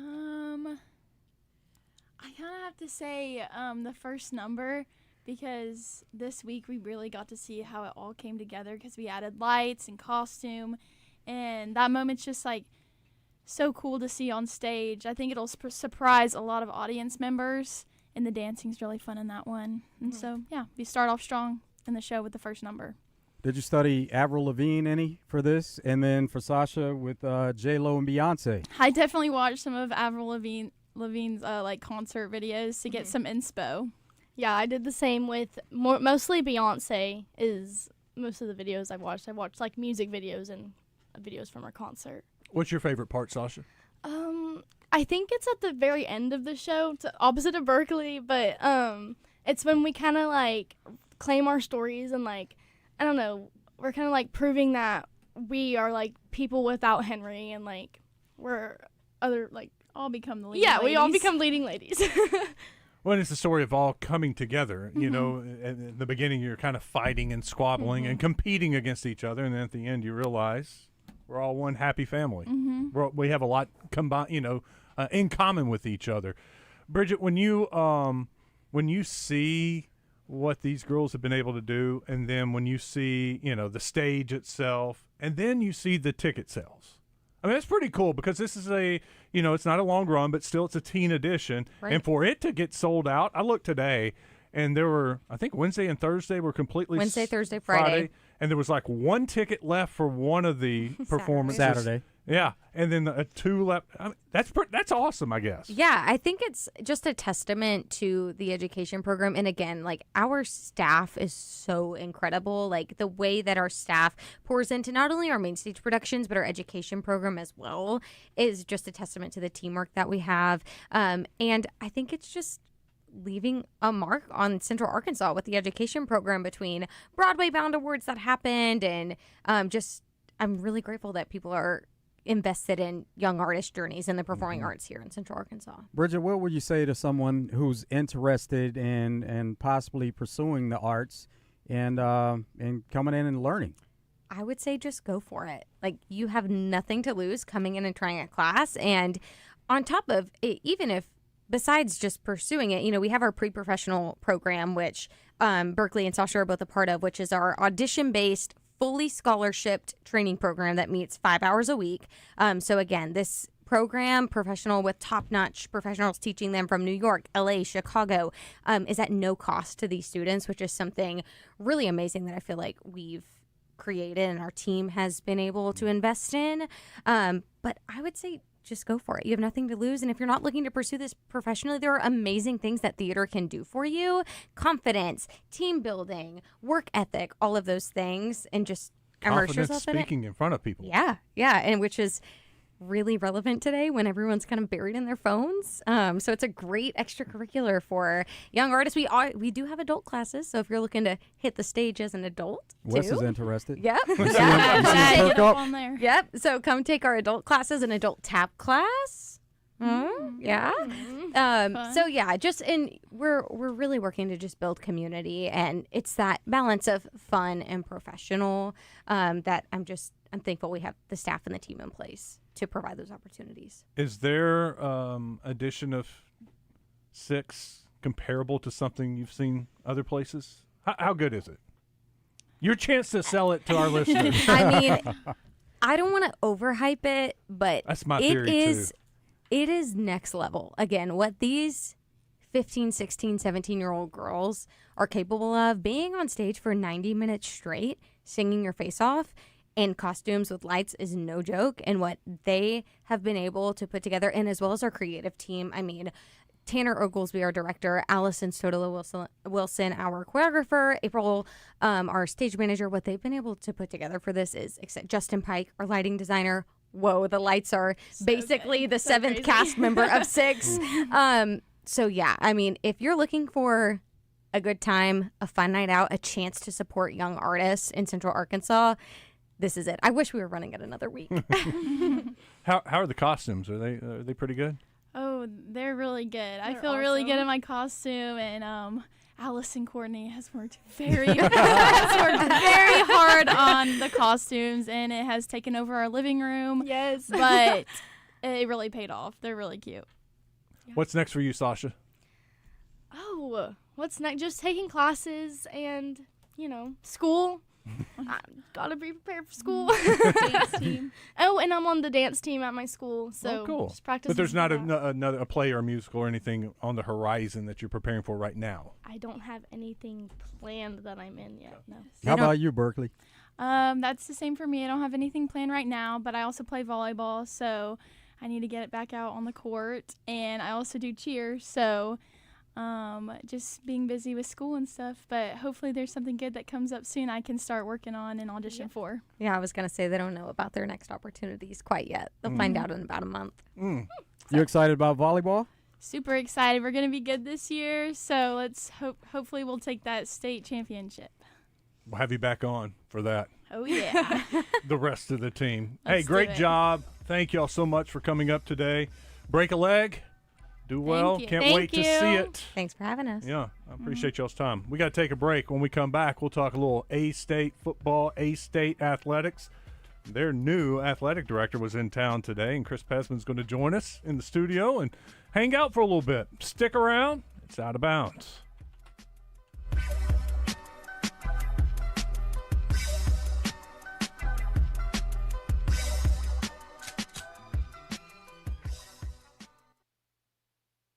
Get in the conversation with live fan feedback at 1037thebuzz.com. Presented on Out of Bounds by Gwatney Chevrolet in Jacksonville.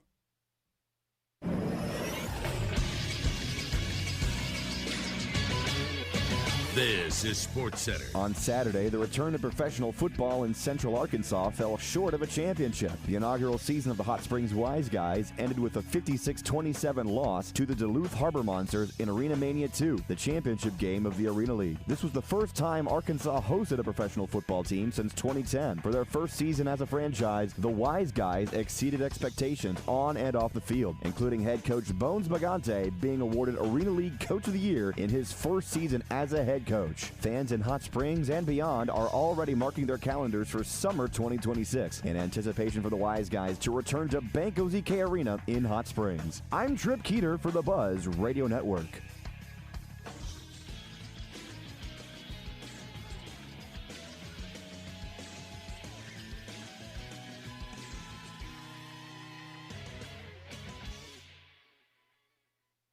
Oaklawn is your hot springs escape. Enjoy plush comfort, upscale dining, and Arkansas's only Forbes 4-star rated spa at our luxury hotel. And with easy access to Hot Springs National Park and sparkling lakes, Oaklawn is your home base for everything the region has to offer.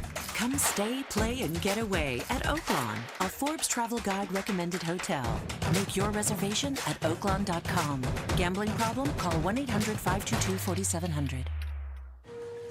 More fiber and laxatives, eh? Who are you? I'm Future You. Future me? Constipation with belly pain still coming back? Our doctor figured it out. It's irritable bowel syndrome with constipation, or IBS-C, and Linzess could help you get ahead of it. Linzess linaclotide is a prescription medicine that treats IBS-C in adults. It's not a laxative. It's a once-daily pill that helps you get ahead of your symptoms. It's proven to help you have more frequent and complete bowel movements and helps relieve overall abdominal symptoms, belly pain, discomfort, and bloating. These symptoms were studied in combination, not individually. Do not give Linzess to children less than 2. It may harm them. Do not take Linzess if you have a bowel blockage. Get immediate help if you develop unusual or severe stomach pain, especially with bloody or black stools. The most common side effect is diarrhea, sometimes severe. If it's severe, stop taking Linzess and call your doctor right away. Other side effects include gas, stomach area pain, and swelling. Talk to your doctor and say yes to Linzess.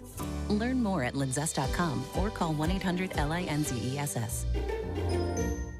Looking for your next ride? Come on down to Hubbard Power Sports, your local, family-owned Can-Am and Sea-Doo dealer. We've got the latest and greatest Can-Am ATVs, side-by-sides, and spiders to power your weekend fun. And right now, get up to $3,500 off in rebates, plus in-store discounts, or financing as low as 0.99% on select models. Whether you're hitting the trails, working the land, or cruising in style, we've got what you never even knew you needed. On the road, on the water, or in the trails, we've got the ride for you. Looking for your next Arkansas getaway? Experience El Dorado, the natural state's rising star in entertainment. Catch a live concert at the Murphy Arts District. Tee off at Mystic Creek, one of the South's top-rated golf courses. Unwind at the Haywood, part of Hilton's exclusive Tapestry collection. Enjoy a stroll through the vibrant, revitalized downtown filled with unique shops, delicious dining, and live entertainment. El Dorado, closer than you think, better than you imagined. Visit goeldorado.com. That's goeldorado.com.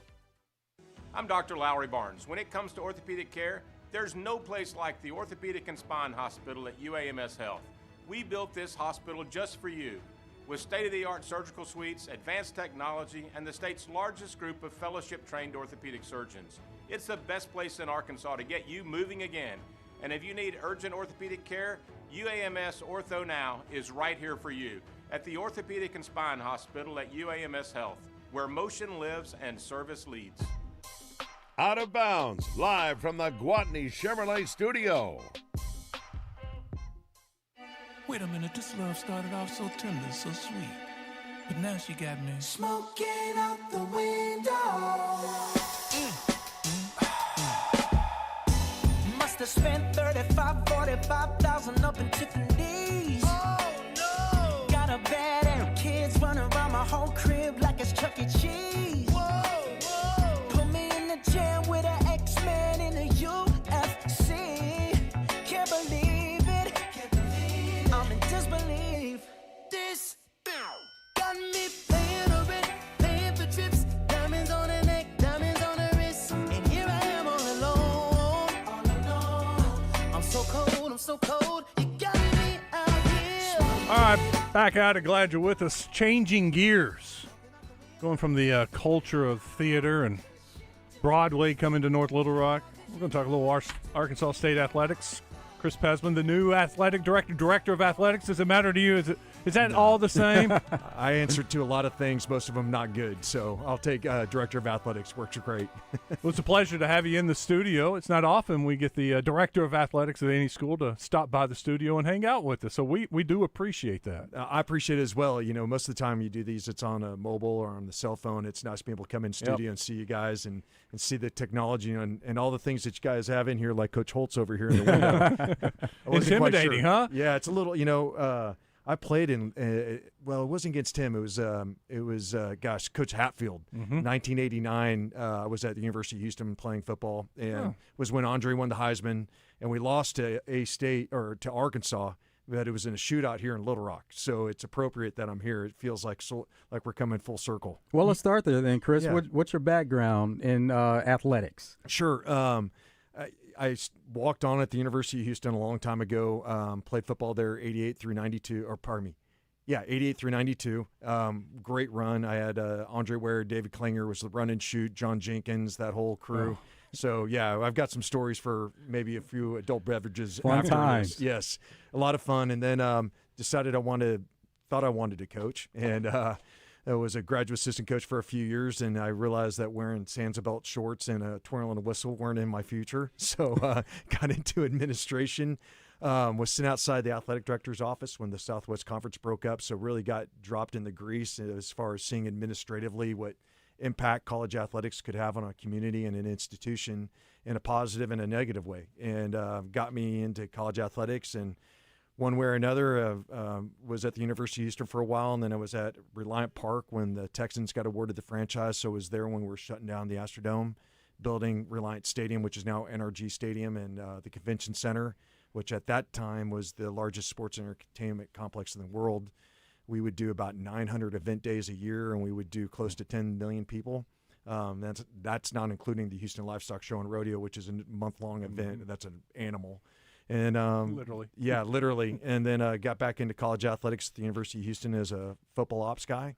and was able to go to the University of California at Berkeley. As I went there, they had just finished a major stadium renovation, and so they wanted me to come in and help monetize their stadium. But through the course of some changes there, I was able to get promoted into chief operating officer, and then came back to the University of Houston as athletic director, and now in Jonesboro at A-State. So a lot of different ways to get to a spot, but I was fortunate. With the deep Houston ties, is that home for you? Is that where you're originally from? Yeah, so I grew up mainly in Southern California, but moved in high school. So I grew up in a place called Laguna Beach, which is really tough childhood. Oh, yeah. Yeah, tough. So you moved to Laguna Beach to where in Texas? Houston. Okay. So I was on the west side. Yeah. Talk about culture shock. Yeah. I mean, I went to Galveston for the first time and got up to my ankles in the water and couldn't see my toes. I was like, oh, boy, I'm in the wrong spot.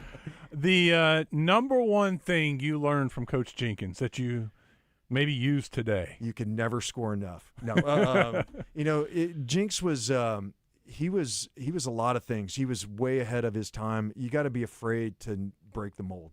And one thing about the run and shoot, particularly at that time in the Southwest Conference at the University of Houston, we weren't getting the big 6'2", 205-pound safeties that could come down in the box. And, everybody was running I formation, ISO, fullback trap, or, trap, OT, all that stuff. So, what he did with the run and shoot was be able to take a 5'8", 5'9" slot and put him against your best athlete and beat him in space. And so you can't be afraid to break the mold and do things differently. So I take that from him because, you think now about rev share and maybe some institutions that don't have the money that other institutions have. I'm like, well, and the big unicorn in the transfer portal now is offensive and defensive linemen. So I'm like, start running option. Go back to triple option, do things that other people don't do so you can get the athlete that they're not getting, or, you can recruit around them. But we're not doing that at A-State. We got a great coach with Coach Jones, and we're going to pound the rock, as he says. Well, everything circles back around. It goes full circle and cycles.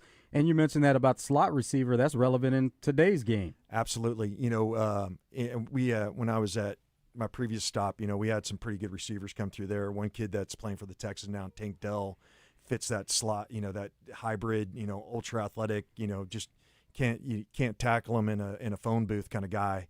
But, when you line them up and you look at some of the other athletes, the specimens, but you get so much production out of that body type. And so I think there's just different ways you can crack that code. How long have you been in Jonesboro now? 5 weeks. Your initial impression of Jonesboro? I had heard a lot about it before I got there. Terry Mahajer, the former athletic director, had given me a lot of insight. And there's a gentleman there that was in fundraising, Jason Penry, and another guy, David Rear, who's our volleyball coach at the University of Houston, who I had hired from A-State. They had told me quite a bit about it, and in a really positive way, and they undersold it.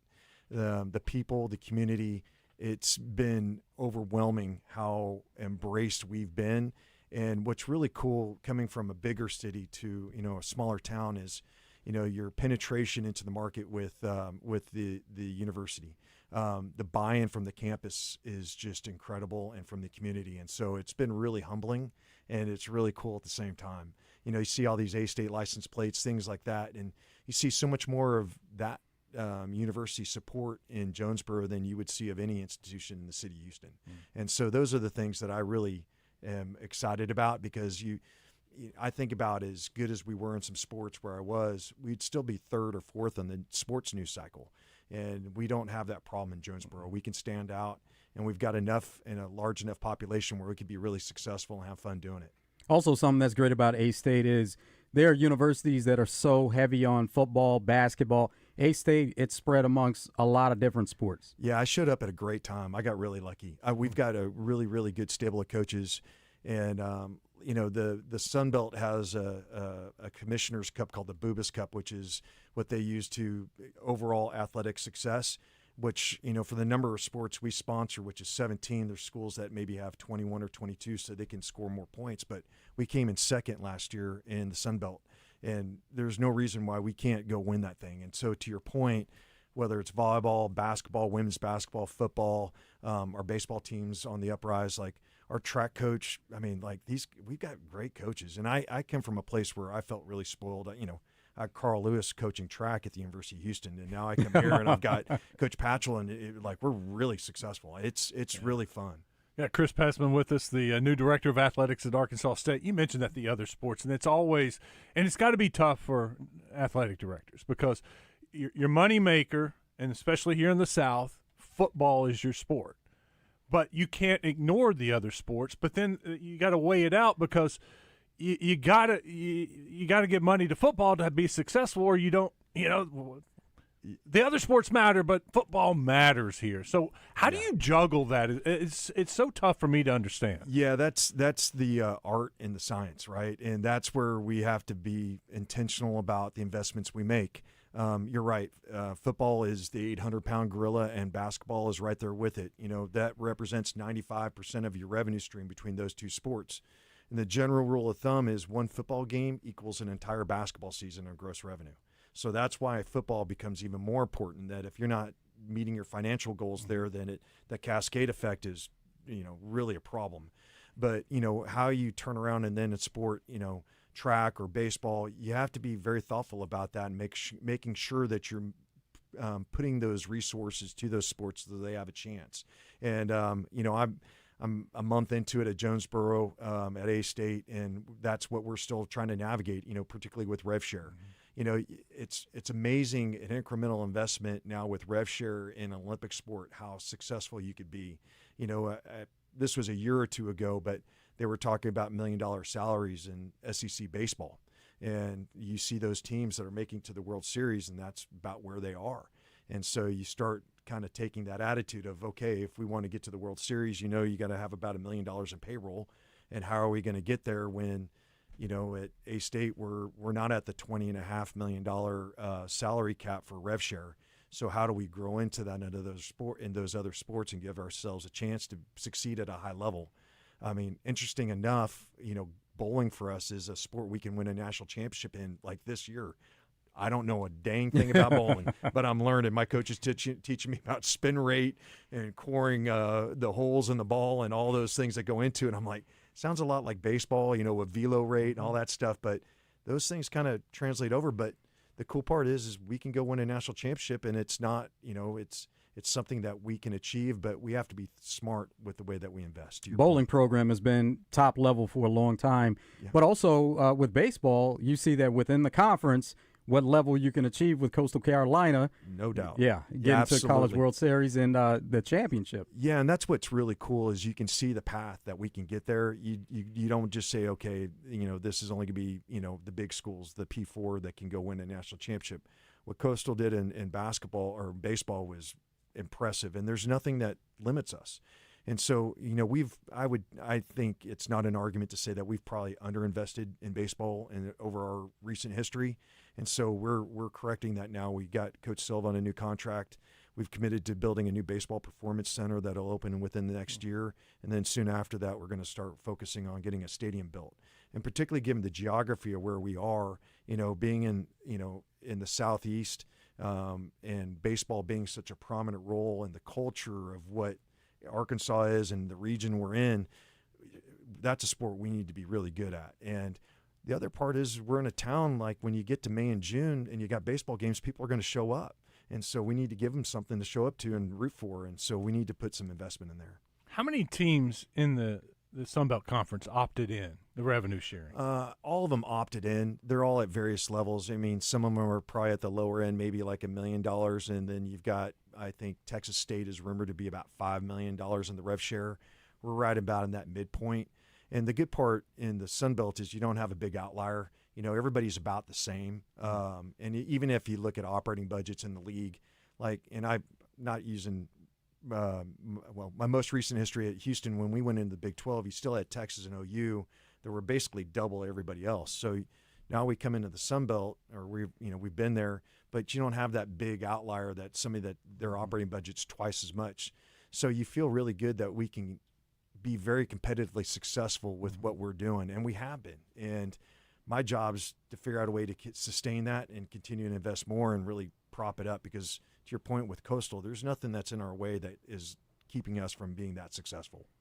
What are some of the top priorities that you want to hit right away coming in?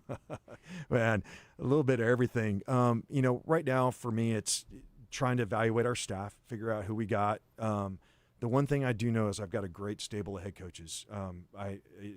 The foundation is in great shape. We've got really good facilities, great coaches. So for me, it's how do we get the right people in the right spots in the bus, but also start driving revenue, so I can make sure we're paying for and sustaining the growth that we're going to inherit or keep going. And so for me, that's the biggest push is where can we find buckets of money to reinvest back into rev shares so we can retain or acquire new talent for our sports. The other part is, you do a complete assessment on facilities, where are we weak, where we need to get better. And most of those you focus again on revenue opportunities, like in our basketball stadium, we need more club space, more floor seats, things like that. And so this is the fun stuff, when you're rolling up your sleeves and getting to figure out ways to get these things done. The not fun stuff are some of the issues facing, college athletics. There are a lot of issues. What's the biggest? If you could fix one, you think it would have a trickle-down effect. What's the one that you really feel like they need to hammer this and get this fixed? Yeah, really easy. The employment status of the student-athletes. Right now, as we get into, the rev share and all that, they're still considered amateurs. So when – for example, let's say we wanted to close in the spring. There's 2 transfer portal windows for football, rolling right after the season, one in June. We should only have one. We had 60 new kids that came on our team in June, and trying to roll into a football season with 105 and over half your team is new. When you're trying to establish a culture and an identity, and then you got to turn around and do that in 2 or 3 months with over half your team being new, that's really difficult. But the problem is with these students being considered amateurs, you can't get into collective bargaining because there isn't an employment classification for them. And so I think we have to solve that to be able to get to that next iteration of evolution for college athletics, which is trying to stabilize it. We've had so much volatility. The 2 things we always tried to keep out of college athletics were boosters and agents. And once we did NIL, that was Pandora's box was open and they're in. And now you can't get them out. And so we've got to figure out a way to manage our business better. And I think we have to have, frankly, partners on the other side of this with collective bargaining with the athletes so we can get to a structure that's more sustainable. And when I talk about that, I'm talking about the portal windows. Mm-hmm. The other thing that gets lost in this is every time a kid transfers, they lose 10 to 20% of their degree, of the hours that count towards their degree. So when you get to a kid that transfers more than once, the likelihood of them graduating is very little. So we have to solve that because we're not setting these kids up for long-term success. We might be able to, get them some money in the short and near term, but setting them up for when they're in their 30s, 40s, and 50s, we're not helping. And we need to solve that. And that's where we need to have an active partner on the other side of this that allows us to negotiate some of the things that we think would be best for the business. There are some blurred lines now between college and pro sports. Who were some of your favorite pro teams growing up? Oh, well, I was a Cowboys fan, and that was tough growing up in Southern California. So I grew up out in Southern California, but I was a huge Cowboys fan. The Rams, too. That was Eric Dickerson and Ferragamo and all those guys. Craig James. So Craig James actually went to my high school. I went to Stratford High School on the west side of Houston, and he graduated in 78, and I graduated in 87. They went to the state championship and won and against Plano, and we went to the state championship and lost against Plano. So, I'm a little upset about that, but I'll get over it at some point. Did you cry on the catch, Dwight Clark? No, I didn't. Well, you know what? I may have because I was probably about 11 or 12 when that happened. That was a gut wrencher. We're similar in age, and that's the last time I cried as a Cowboys fan because I was still a kid and I was like, never again. Well, the other one that did it, and I wasn't a Houston fan yet, but I remember when University of Houston lost to NC State on that last second shot. Yeah. And my mom was a big Houston person, and I was in Southern California. I remember that going in, and that hurt too. That was painful. We got to take a break. You're going to hang around for another segment? Absolutely. This is awesome. We're talking with Chris Pasman, the new director of athletics at Arkansas State. More with him when we come back. It's Out of Bounds.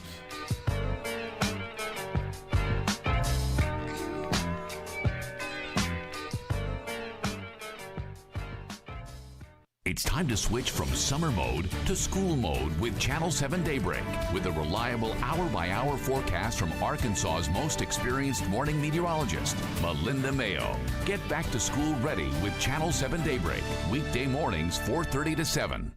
She's Ansley Watson. And he's Steve Powell. But Good Morning Arkansas isn't about us. It's about you. Spotlighting the fascinating people, local businesses, and charming towns that define the natural state. Join us weekdays at 9 on Channel 7. What drives you? Family moments, new adventures, or just the love of the open road? Whatever it is, Gwatney Chevrolet is here to help you get there. For generations, we've been more than a dealership. We've been part of life's milestones, big and small. With a team that puts you first and a car buying experience that's easy and stress-free, we're here to find the perfect vehicle for what drives you. Visit us in Jacksonville or online at GwatneyChevrolet.com. Chevrolet, together, let's drive. This is the Pigskin Preacher, bringing you the word. In his song On Broadway, George Benson laments his chances with the women on Broadway, saying, "'Cause how you gonna make some time when all you got is one thin dime, and one thin dime won't even shine your shoes?" Too bad he didn't live to see that truck crash in Texas, spilling 8 million dimes, a cool $800,000. You could afford a lot of shoe shines for that. You know what else? Just a few of those dimes could buy? Ice cream. Scrumptious Blue Bunny ice cream sandwiches, strawberry bars, chocolate of every types, push-ups, and if you're in Cabot or Clinton, Mr. B's dipped ice cream. What are you waiting for? Stop by Double B's today, because Double B's is where you gas it, grab it, and go. That's Double B's. It's Justin Acree for CertaPro Painters, and I highly recommend the folks at CertaPro for your next project, whether it's for your home or your business. Interior or exterior, doesn't matter. They always go the extra mile. They painted the exterior of my home before, and what impressed me the most was the attention to detail. They notice a few boards that need minor repairs before they paint them. They will take care of that as well and save you headaches later on. Schedules fill up fast, so get on the schedule now at CertaPro.com. That's Certa with a C. Each CertaPro Painters business is independently owned and operated. Schedule your free estimate now at CertaPro.com. Aero Truck Sales has been in business in North America for 75 years. They are dedicated to helping truck drivers, owner-operators, and fleet managers find the high-quality, used semi-trucks that they need to grow their business. Their on-site financing team provides flexible financing options and comprehensive warranty and protection plans. Plus, their attached shop provides convenient and efficient reconditioning. Visit Aero Truck Sales at 12101 Eanes Road, North Little Rock, or view their inventory at arrowtruck.com. It's a tough time. Injured, and it was not your fault. Hurts in the pocketbook, too. Who do you turn to? Don't call a lawyer and find they're out of state or talk with someone at a call center. Call us at the Brad Hendricks Law Firm and talk to a real Arkansas lawyer directly. And remember, the only place that success comes before work is in the dictionary. We'll work hard for you. Have for over 30 years. The Brad Hendricks Law Firm. Tradition, reputation, results. Hey, what's up? It's Kramer with Drive Time Sports. We hope you have a great weekend. And Monday when we get back, Randy Rainwater and Rick Schaefer back live in the Eat My Catfish studio with Ray Tucker, thanks to Gwatney GMC. Neil Atkinson from Bet Saracen. Pig Trail Nation's Courtney Mims. Trey Biddy from Hogsports.com, thanks to Chris Crane Hyundai and Genesis of Conway. And the shooter, Pat Bradley, thanks to Bet Saracen. We'll see you Monday right here on 103.7 The Buzz. Out of Bounds on 103.7 The Buzz. Live from the Gwatney Chevrolet studio. Gwatney Chevrolet. Driving, trust every mile.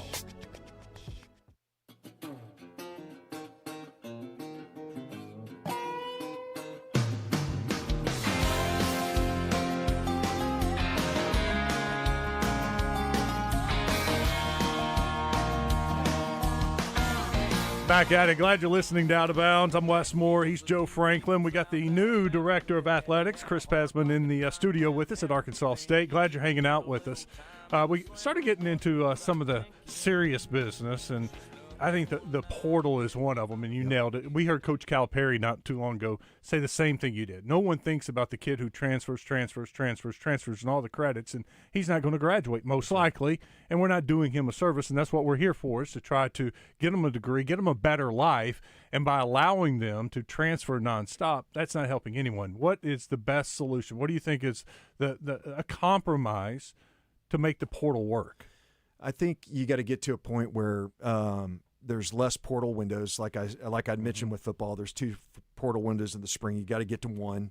I also think that, multiple transfers becomes problematic. You got to get to a point where maybe you get one transfer at some point and you kind of you can do that whenever you want. And then to qualify for the next transfer, you have to have, degree completion or your degree completed. And then that would allow you to be like a graduate transfer that you have now.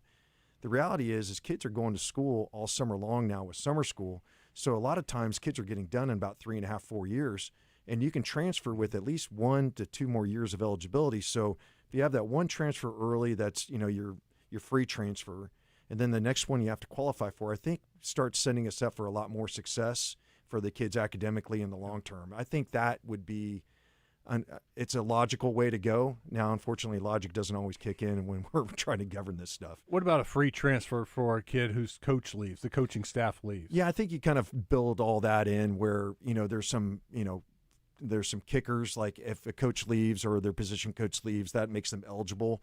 But again, I think you have to get to the point where they have to be eligible to transfer academically. Mm-hmm. What happens a lot of times is once the kid halfway through the semester, they choose they're going to transfer and they just start taking their classes. And despite everything that we try to build up around them with the support structure, the kid doesn't want to do it. There's very little you can do. And then they get to the end of the semester and they realize that they've limited their options because they haven't taken care of their business. And that's where I think we've got to have some better way to build them up and ways to support them or say, hey, you can't transfer if you don't take care of this academically. With athletes spending more time on campus, there's been talk about spring football games where you see a scrimmage between 2 teams. Yep. And you see competition on the other side, and there's been talk about summer league basketball as well. How do you feel about those? I think it's all things that we have to seriously consider and figure out ways to implement. The last year, one of the projects I've been working on is trying to take football games to Europe, and that's coming into focus. I think we have to be a lot more business-minded as we approach the way we manage college athletics, which is now a business, and as we commercialize it. I think the things that we do in the spring are absolutely there's no limiting factor on that. There's no reason not to. And maybe you do it and it has to be in a certain range. You can only do it within 250 miles of your school or something like that to help reduce travel costs. But absolutely, we should be playing spring games. We do them anyways. Give ourselves a chance to help us spread the message of what we're doing in college and give people more options to watch, to get engaged, to buy in. There's no reason not to. I mean, people when they start talking about the playoff being 16 games and the length of the season, in high school football in the state of Texas, if you make it to the state championship game, you're playing 16 games. You don't hear anybody complaining about that. We can figure this out in college. This is all solvable. I think the summer league for basketball, the kids are already on campus practicing. Might as well let them play some games. Now, I think we have to be smart that we don't burn them or the staff out. Maybe it's a limited series, kind of like summer league basketball with the NBA, where you go to one site and it's more like a camp and it's kind of, free flowing a little bit. But there's ways to do this that we can monetize it and also help grow the sport and give us, the resources and exposure that we're all looking for with these kids and with our programs. And then speaking of monetizing, expansion is something that's always on the table. So you mentioned how it can be done. We see it on the high school level. We see it on the FCS level with more teams involved. Yep. So what are your feelings there as far as expansion? It absolutely needs to happen and should happen, and anybody that's standing in the way is only doing it for their own self-interest. Clear? Yeah, very clear. Yeah. Athletic departments are looking for more money these days. And we just talked about several ways to make more money, and it only makes sense. And that makes me think it's got to happen at some point, whether it's spring football or spring games against another team, to make some revenue that way, summer basketball, expanding the playoffs. Everyone needs more money. Absolutely. Everybody is looking for new ways to monetize their department. I mean, you've heard a lot about private equity and trying to find smart ways to bring that into our environment. Mm-hmm. That one's a little bit tougher nut to crack because there's a control aspect. And when you start, this is the rub in the whole system, is you've got universities that are historically very risk adverse, and university presidents that are not, business people by nature. They're academics, and that's what they're supposed to be. But as we kind of mature and turn this into a more of an enterprise, we have to think about not being as limited in our scope of thought about the things that we can do. You think about B2B, business-to-business opportunities for college campuses. Those largely are, you have sponsorships, but you don't have, if I'm spending $20 million with you to buy utilities every year, there's not any reciprocal relationship where you're coming back and saying, okay, you get 3% back. That doesn't affect your operating costs in any way. This is additive to the value of the contract to help us, invest in your sports or put a name on a building or do those things. Those are the areas that we have to lean on those spends to try and leverage that into money back. And that's just one example of probably 20 that we could roll out tomorrow, but it's just not something that the institutions have been allowed to do either by state policy or by just university bureaucracy. And those are the things that where you have more ambitious presidents that are starting to think outside the box. And I commend Dr. Shields, and I'm not saying that because I'm on the radio with you guys. I'm just telling you, we've got a great president at A-State with Dr. Shields and the leadership of the campus and the system with Dr. Kelly that are really helping us think outside the box about how we can tackle some of these things. And what's cool is that the size of the institution we're in, we're not too big, we're not too small, where we can actually roll some of these things out and start implementing them over the next couple of years. And we'll have success and have fun doing it at the same time. What do you know about Arkansas State football at War Memorial Stadium? What I did not, well, I'll tell you, what's crazy? I knew the game was on the schedule. I did not know that it was the first time that they're playing each other when I took the job. And I actually played against Arkansas in Little Rock in War Memorial Stadium, so this one's got a little bit special for me. You played the shootout, the high-scoring game in Quinn Grovey, and yeah, let's not talk about it. No, let's do. I think I'd love to hear that. There's a certain cornerback that his name is McCedrick Callaway that I shouldn't mention that maybe gave up 3 option passes for touchdowns. He's supposed to be staying on top of the receiver, and he bit on the option, but. No offense to McCedrick, but yeah, no, that was an incredible game. That was a fun night, and I still remember our offensive line going over the fence to try and protect the parents. I mean, we had to wear our helmets the whole time. There were batteries and bottles getting thrown at us, so I'm expecting a warm welcome when we come to Little Rock. It's history. It really is. There are a lot of people that have wanted this game from both sides, and whether the past, and we won't get into that, but growing up in Texas and going to other schools and seeing in-state schools play, it always just blew my mind. And so for it to finally happen, I'm excited for it this year. It needed to happen. I can't be more excited that it is happening, and hopefully we can find a way to do this again in the future because it's good for the state and it's good for both institutions, and it gives us a chance to get down to Little Rock and spread the word of A-State, and it's going to be a great game. We're going to have a lot of fun. You're on board to do it again. Amen. Yes, sir. You're on board to do this again sometime? Absolutely, anytime. This is fun. I appreciate you coming by. My pleasure, fellas. Thank you very much for having me and welcoming me to Arkansas and Little Rock. Thank you. It's good to meet you. Absolutely. Chris Pesman, the new athletic director at Arkansas State. We got to take a break. Third hour coming up next. Joe Klein is going to come by the studio, talk a little hoops with him. Stick around. Final hour next. It's Out of Bounds.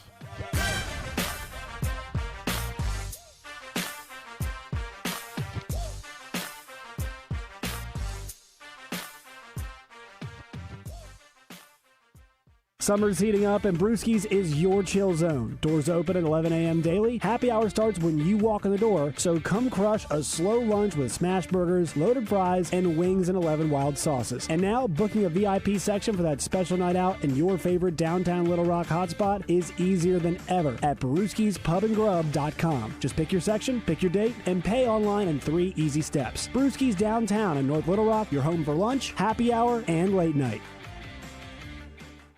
The Arkansas Poultry Federation presents Wingstock 2024 on Saturday, August 10th from noon to 3 at Simmons Bank Arena. Indulge in all-you-can-eat chicken wings featured by local restaurants and vendors who will be dishing up their best wing to compete for the People's Choice Award and the coveted Golden Wing Award. Plus, a variety of domestic and craft beers available for purchase. Tickets on sale now at the Arena box office or Ticketmaster.com. Brought to you in part by KARK4, Fox 16, and 103.7 The Buzz. Tiretown Point S in Benton presents Trey Biddy when he joins Justin and DJ in the Zone every Monday to talk all things Razorbacks. Trey Biddy in the Zone brought to you by Tiretown Point S in Benton. Find them online at pointstire.com.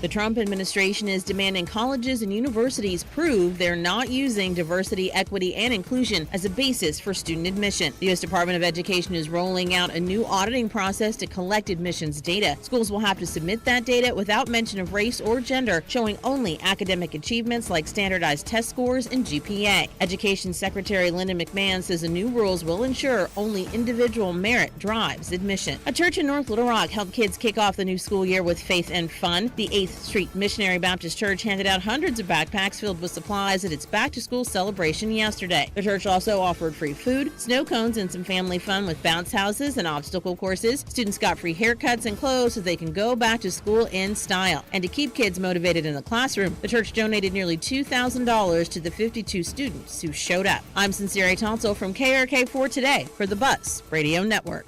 Weather from the Fletcher Weather Center with KARK's Juliana Cullen. Temperatures today will be warming into the mid-90s, but feels like temperatures could reach the upper 90s. A lot of today is going to be dry, but a pop-up shower, maybe a quick thunderstorm will be possible during the afternoon hours. And a similar story on the way for the rest of the work week. This is meteorologist Juliana Cullen with the Arkansas Storm Team for the Buzz Radio Network. Benihana Happy Hour Specials, $3, $6, $9. Sushi, food, and cocktails. Available 5 to 6 p.m. Monday through Friday at Benihana Bar. This is Trey Schapp. Tune in each Friday morning at 5:30 right here on The Buzz as I bring you From the Shortgrass, presented by UAMS Health, Orthopedics, and Sports Medicine. If you like to hear interesting stories about the game of golf, this is for you. You can also find it wherever you get your podcasts. Life is loud, chaotic, hilarious, and occasionally peaceful. Your life fits you, so why settle for life insurance that fits someone else? At Shelter Insurance, our local agents help you design a personal protection plan backed by award-winning customer service. We're your shield. We're your shelter. Shelter Life Insurance Company, Columbia, Missouri. See Shelter agents Lawrence Forrester or Bo Beavis in Cabot or Candace Alford in Gravel Ridge today. Make your yard the envy of the neighborhood with Cabot Outdoors. Right now, when you purchase a Hustler Fast Track Series mower, receive your choice of a free pressure washer or generator, an unbeatable bonus of up to $7.99. For the month of August, to get an extra $500 off. Supplies are limited. Offer ends August 31st. The Hustler Fast Track delivers precision, comfort, and durability for homeowners who demand more. Cabot Outdoors, 901 South Pine Street in Cabot. Find them on Facebook. Progressive's Auto Quote Explorer lets you easily compare direct rates from different insurance companies, so you can be confident you're getting the right one, even if it's not with Progressive. Way more confident than you were when you bought that TV in a parking lot. It just happened to not come in a box or include a remote. And when you finally managed to turn it on, all it displayed was the menu of Grumpy's Tacos. So use Progressive's Auto Quote Explorer and be confident you're getting insurance that's right for you. Progressive Casualty Insurance Company and affiliates. Not available in all states or situations. Prices vary based on how you buy. Okay, raise your hand if you want to make your life a little bit easier. Great. Now raise your other hand if you like to be comfortable. Perfect. Now that you have both hands raised, imagine putting on your shoes. And that, folks, right there is your answer to an easier, more comfortable life. Go hands-free with Skechers Slip-ins. This is footwear you don't need your hands to put on. They can be raised in the air, and you can just step it and go. Why don't you experience what people can't stop talking about? Life-changing Skechers Slip-ins. Get your Slip-ins at a Skechers store, Skechers.com, or wherever stylish footwear is sold. It's hot outside in Arkansas, but you can cool off in style at Hubbard Power Sports, Can-Am, and Sea-Doo of Russellville. Whether you're racing across the waves or just soaking up the sun, we've got the latest and greatest Sea-Doo personal watercraft and Sea-Doo switch pontoons to turn up the fun and beat the heat. Come in today to check out our awesome deals, take advantage of rates as low as 0% on select models, and get the perfect ride for the rest of your summer adventures. Fast, friendly service, and a whole lot of splash. Come see us in Russellville or at HubbardPowersports.com. You've heard the phrase, all hat, no cattle. Well, Whataburger's new Bacon Wrangler Double is anything but. It's got beef that's never from the freezer, always hot off the grill. Monterey Jack and American cheese, bacon, crispy onions, chipotle aioli, and pickles. You might even say it's all cattle and a hat. A 5-inch bun hat, cowboy. Introducing the new Whataburger Bacon Wrangler Double for a limited time. what a burger. Evan Cohen here. Whether you're locking in your home run picks or riding with your favorite golfers this summer, ESPN Bet is your sports book for all the action. Go from checking stats on your favorite teams and players to placing bets in just a few taps. Plus, new customers can get $100 in bonus bets when you make your first $10 wager. Download the ESPN Bet app and sign up with promo code USL to get started today. Must be 21 plus. Gambling problem? Call 1-800-GAMBLER. Terms and conditions apply. See app for details. Offer not available in New York. Need assistance with door and window projects? The Home Depot can help. From inspiration and materials to ordering and installation, our free Millwork virtual apron service can get you moving and doing. Plus, we speak Spanish too. Our associates can help you tackle complex jobs without you leaving the job site, saving you time and money. Call us at 1-833-HD-APRON or visit homedepot.com/MVA. The Home Depot, how doers get more done.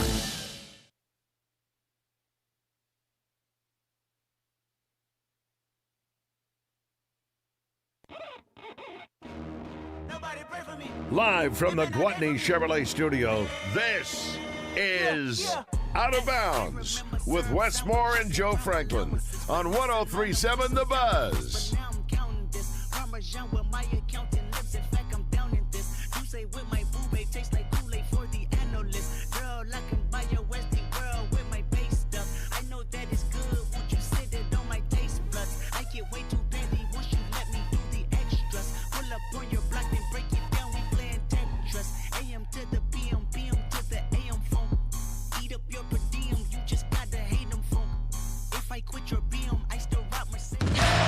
What's Trending in Sports is brought to you by Arkansas's own West Rock Coffee. Join West Rock Coffee, the Razorbacks, and their 1.5 million farmers around the globe. It's fall, so now it's time for your team to stock up on coffee, tea, and water delivered directly to your business. Contact them at westrockcoffee.com or 833-886-JAVA today.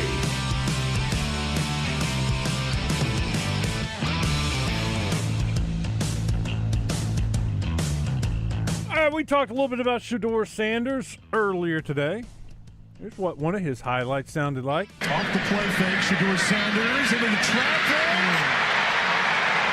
And it is brought in for a touchdown by Caden Davis. Yeah, if you haven't seen it, there's a little hesitation there from the play-by-play guys because he couldn't tell if he caught it. It was one of those tight windows, threw it up for grabs, perfect pass, perfect place to put it. Really the only place he could put it. Brings it in for a touchdown. Go to a different quarterback, Justin Fields. Fields, Fashionoa block, crumbling pocket, gets away on the move, and room to go, and he's got it. Touchdown. Justin Fields runs for 13 yards on the first possession for the Jets. That's exactly what the Jets needed to see. That's what I need to see. Joe Klein coming into the studio. All right, here's something else we've been talking about. Cam Little and the big leg. Little big leg. This is what it sounded like. They drilled the ball. Holy smokes. They got a shot. He just kicked a 70-yard field goal. Are you kidding me? Crazy. I've never seen that. The NFL record. That would be an NFL record. This is the end of the first half. Holy smokes. That's unbelievable. I'm going to play that. That was good. I'm going to play that one again. Joe didn't get to hear it because he was putting his headphones on. Listen to the color guy. They drilled the ball. Holy smokes. They got a shot. He just kicked a 70-yard field goal. He's like, oh, holy smokes, that's got a shot. It surprised him even. It sounded like he wasn't even paying attention. It's kind of like, yeah, well, here we go. But that was awesome. And he had room spare. Yeah, he did. Yeah, plenty. Looked like it would have been good from about 73. Yeah. But even when they sent him out on the field, you knew they had confidence that he could make that kick. Yeah, well, he'd shown him some stuff. He had to have shown him a couple. Oh, yeah. It's the end of the half. What do you got to lose, right? Let's go ahead and try it. Let's go. It's an exhibition, man. Yeah, it's preseason. We talked about this, too. CeeDee Lamb getting in the way on the sideline. This happened right in front of me. CeeDee Lamb was celebrating Jonathan Mingo getting behind his defender. He was so excited he jumped in front of an official, and the official ran over CeeDee Lamb. on the sideline. That's where the penalty comes in. And he was off the sideline. He was outside of the box. And so CD's the one that's being penalized here for the Cowboys sideline infraction. I would say hopefully that's a learning moment for CD Lamb, but hopefully he's not on the sideline in street clothes too many more times. Right. That's not a position that he's used to being in.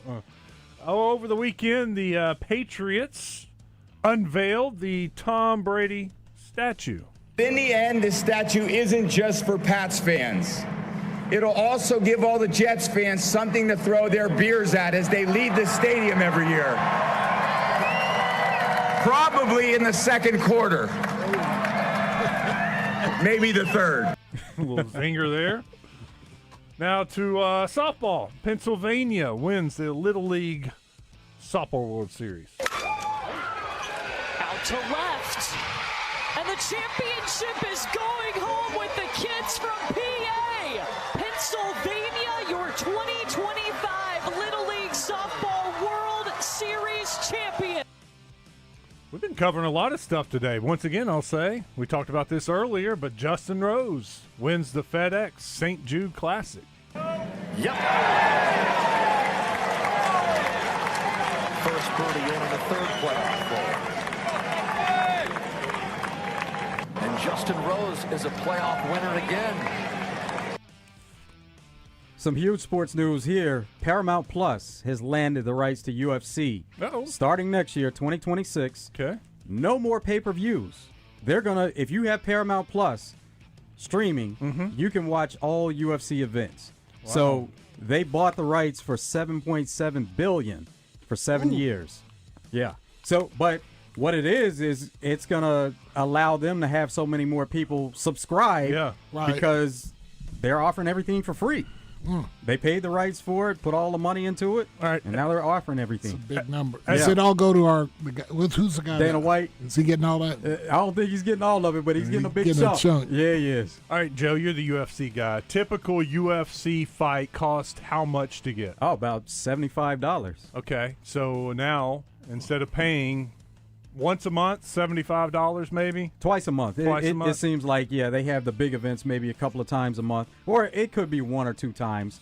But now you pay your $15, $16 a month. Yeah, and everything's there.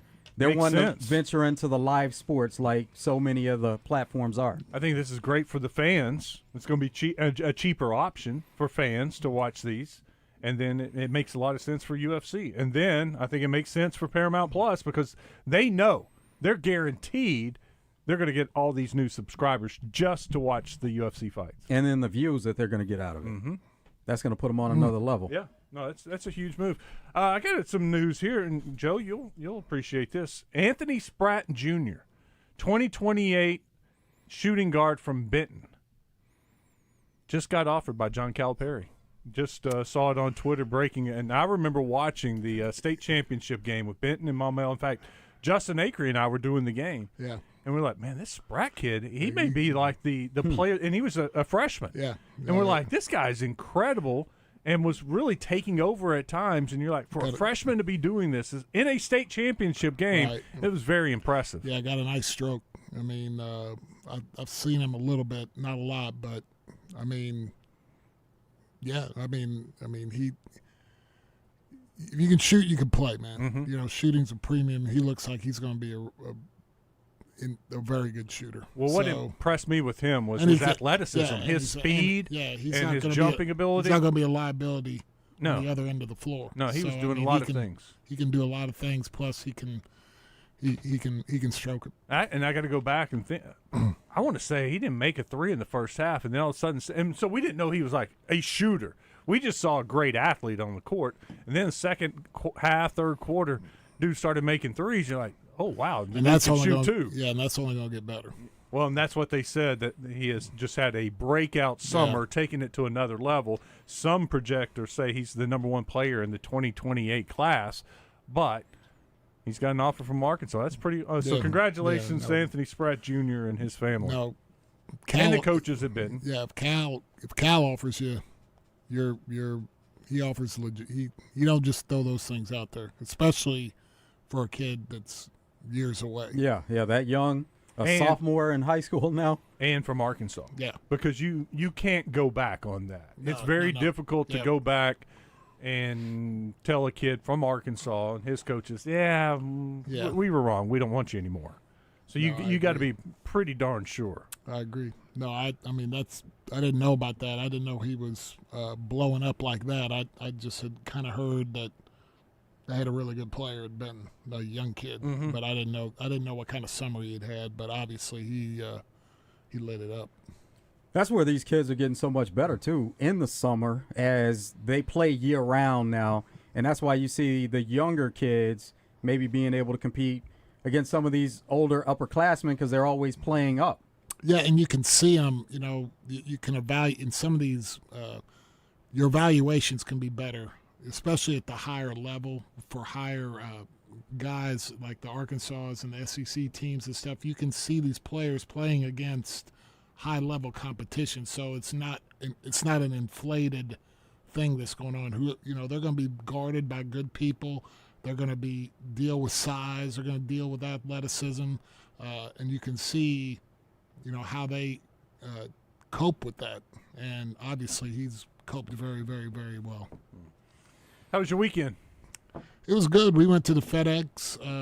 Oh wow! Yeah, we got invited to play in the celebrity Pro-Am on Thursday.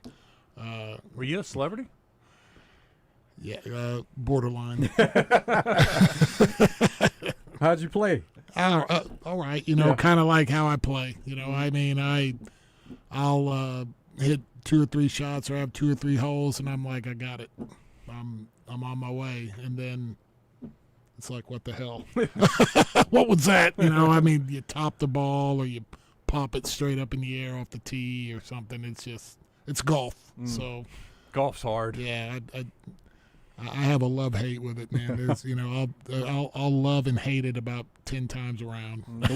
And we know how you feel about the heat. Was it hot there? Oh man, it was scorching. And we were there Friday at the FedEx. We toured the hospital.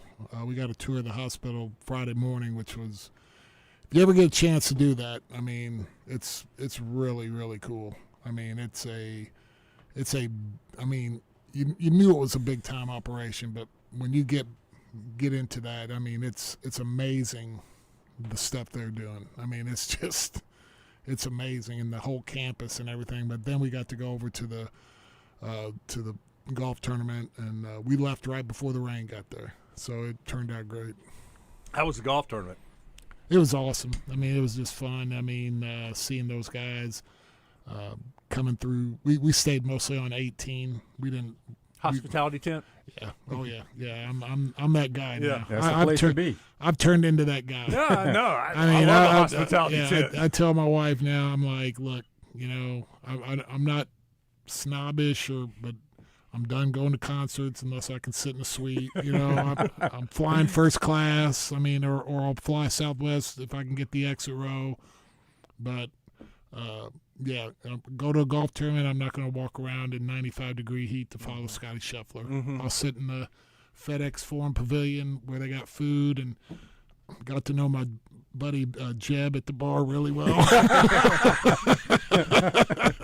I had a little air-conditioned air going on in there, and I was right at home. I was happy. You can walk outside and watch them on 18, putt a couple times. What was funny is Dana and I were like, because they gave us a hotel room for 3 nights, and we were like, we were kind of getting antsy to go home, and we got to the pavilion, and we walked in there, and we went over and had a couple Bloody Marys, and I kind of looked at her, and I said, I ain't driving. And she looked at me and goes, I ain't driving. I said, well, I guess we're going in the morning.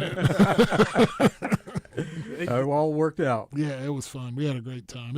What a great event. And St. Jude and all that, that is a really cool thing, man. I was really, like, one of the best parts was the hospital. It really surprised me. I was kind of not wanting to go but just see how they do things over there is really cool. Mm-hmm. And not only the hospital, but the tournament itself. They do a great job. It's a fun event, and we're lucky. Memphis is just a couple hours down, and it's a FedEx point event, so you're guaranteed to get the top golfers coming in. So It is. It's a great situation for us. Yep, it was fun. With the hospital, though, they're caring and they take care of so many kids. It's nuts. And then the research. I mean, they were showing us the research building that was, I think, 8-9 stories high. I mean, it was huge, and it's just research. And they were talking about how they had, how this type of cancer, when they got involved, there was a 95% mortality rate. Now it's 15 because of the proximity of everything. Mm-hmm. They can do things quicker. They can, you don't have to wait for trials and do a lot of things. They have a lot of things. They have everything right there on campus. So they can really move on stuff, and that a lot of other places takes a lot of time. So I mean, again, it was really neat. They make it so convenient too for kids, for families that are going through a trying time, and they make sure they're going to be as comfortable as possible. Yeah, they got it down, Joe. I mean, they have got it down on how they treat the families and treat the kids. I mean, it is, like I said, I mean, they are a place of hope. I mean, you go in there with cancer, but they don't treat you like it's doom and gloom, and it's like we're here for you, and they just they try to have a team. You're not seeing a bunch of different nurses and stuff. They assign teams to specific patients, so that's your you're seeing the same people. Mm-hmm. It gives you a certain time. comfort with that, and you get familiar with them. Mm-hmm. And you get I can't say enough. It was impressive. Let's go over to the D3 Auto Sales text line real quick. 501 writes in, says, guys, over the weekend I watched a few episodes of the Netflix documentary called SEC Any Given Saturday. I gained a greater respect for Florida coach Billy Napier as he shared about his dad having ALS and passing away. His dad always said, no complaining, make a difference, even though he was battling ALS till the very end. He has handled adversity at Florida very calmly because of his father's inspiration. Man, I totally agree with you. I knew of Billy Napier in his days at Louisiana, and I was kind of rooting for him, but it wasn't going well at Florida. But when I watched that, I couldn't help but man, I hope Napier has a good year this year. And I'm happy that they finished the year strong and he kept his job, and he's been doing a great job recruiting. But I'm rooting for him. But it's funny, you watch. Have you started watching Any Given Saturday? No, I haven't. Okay. I think I'm through. I think I finished 5 last night, and I'm on to 6. But it's crazy. So many of the coaches, because you get that inside look. We only see them from the outside. We see them as opponents. We see them as the bad guys, because they're coaching the other team. But once you get inside and see the family, Beamer at South Carolina's one. I mean, how much time as a dad he spends with his kids and the things that he does and how he cares about winning and losing and how it affects his kids. Because he said, I lived that through my dad. Oh, yeah. And he said, I know when we lose, my kid has a bad week at school. The kids are bothered because that happened to me as a kid. Mm-hmm. And so you're just like, it puts a human side to these guys that we don't see. And so I find myself, I'm like, man, I hope Beamer and South Carolina has a good year this year. I can't, Brian Kelly at LSU. It's LSU. I don't want to like that guy. But you start watching this and see some of the things, you're like, I guess he's an okay guy. I guess, I don't hate him. But it's so good, Joe. Literally, if you have any time tonight, I would highly suggest start it tonight. This is the time to do it because there's nothing on. Well, and it's about to be crazy with everything once it starts. Oh, yeah. It's going to be like a hurricane coming through here. Well, and you basically have 1 week to finish this Any Given Saturday because next Tuesday you got to start the Dallas Cowboys story and Jerry Jones, the gambler. That comes out next Tuesday. Chiefs Kingdom. Chiefs Kingdom comes out the 14th. Just let you know. The 14th? The Kingdom, yep. What's it on? Netflix too? Yep. Thursday. I didn't know they were doing that. What is it? What's America's team? Why wouldn't they do that? Oh, my gosh. is. It's America's team. Is this for real? Yeah. Oh, yeah. I hadn't seen anything. They must not be promoting it very well. No, you got the blinders on. Maybe. He keeps the blinders on. Maybe so long. Nicky Spagnuolo on speed dial. I did text him this weekend. Yesterday. I guarantee you. Hey, is CD all right? No. He was supposed to be putting out a story for us on Fox 16 to run last night. I was like, hey, dude, is it coming? He's like, yeah, I just finished it. It's on its way. And I'm like, all right. Is Micah going to sign soon? He is. Just curious, how long are Joe's clubs? Did he have to get them custom made? Yes. Golf clubs? Yep. How much longer are they than the normal club? Probably about 2 inches. Yep. I mean, it's funny. Like when I first got in the NBA, I'd never played golf, and I was with Sacramento when you go, and back then when you went to Phoenix, the Ping would make you a brand new set of clubs. Oh. They'd go out. So I didn't know how to swing a club, didn't know how to hold a club, but all the guys on the team were like, dude, you. How old were you then? 22. So you didn't start playing golf till 22? Yeah. And so, I went out there and got fitted, and that summer, man, I'd roll up to the range, Wes. I had the gear, I had the name on the bag, I had my number. You look like a golfer. I mean, on my clubs was my name. On the hosel was cursive written my name and everything. I mean, I had it going on until I had to hit a ball. It was pretty funny. Look good, play good. I'll pull up there and everybody'd be looking at me like, this dude's a stick. Yeah, man. I want him on my team. Yeah. Redbone wants to know: did you interact with any of the professional golfers? No, I did not. No, we didn't. They wouldn't let scrubs like us anywhere near them. 501 asks Wes or says Micah Parsons plays himself in the new King of Hill episode. I haven't seen it. Really? Oh, that's cool. That's a Dallas-based show, right? King of Hill? I'm not familiar with Never heard of it. King of Hill? No. Fox, Sunday nights, right? I don't know. Oh, you know about it. Jackson BB. What's up, Jack?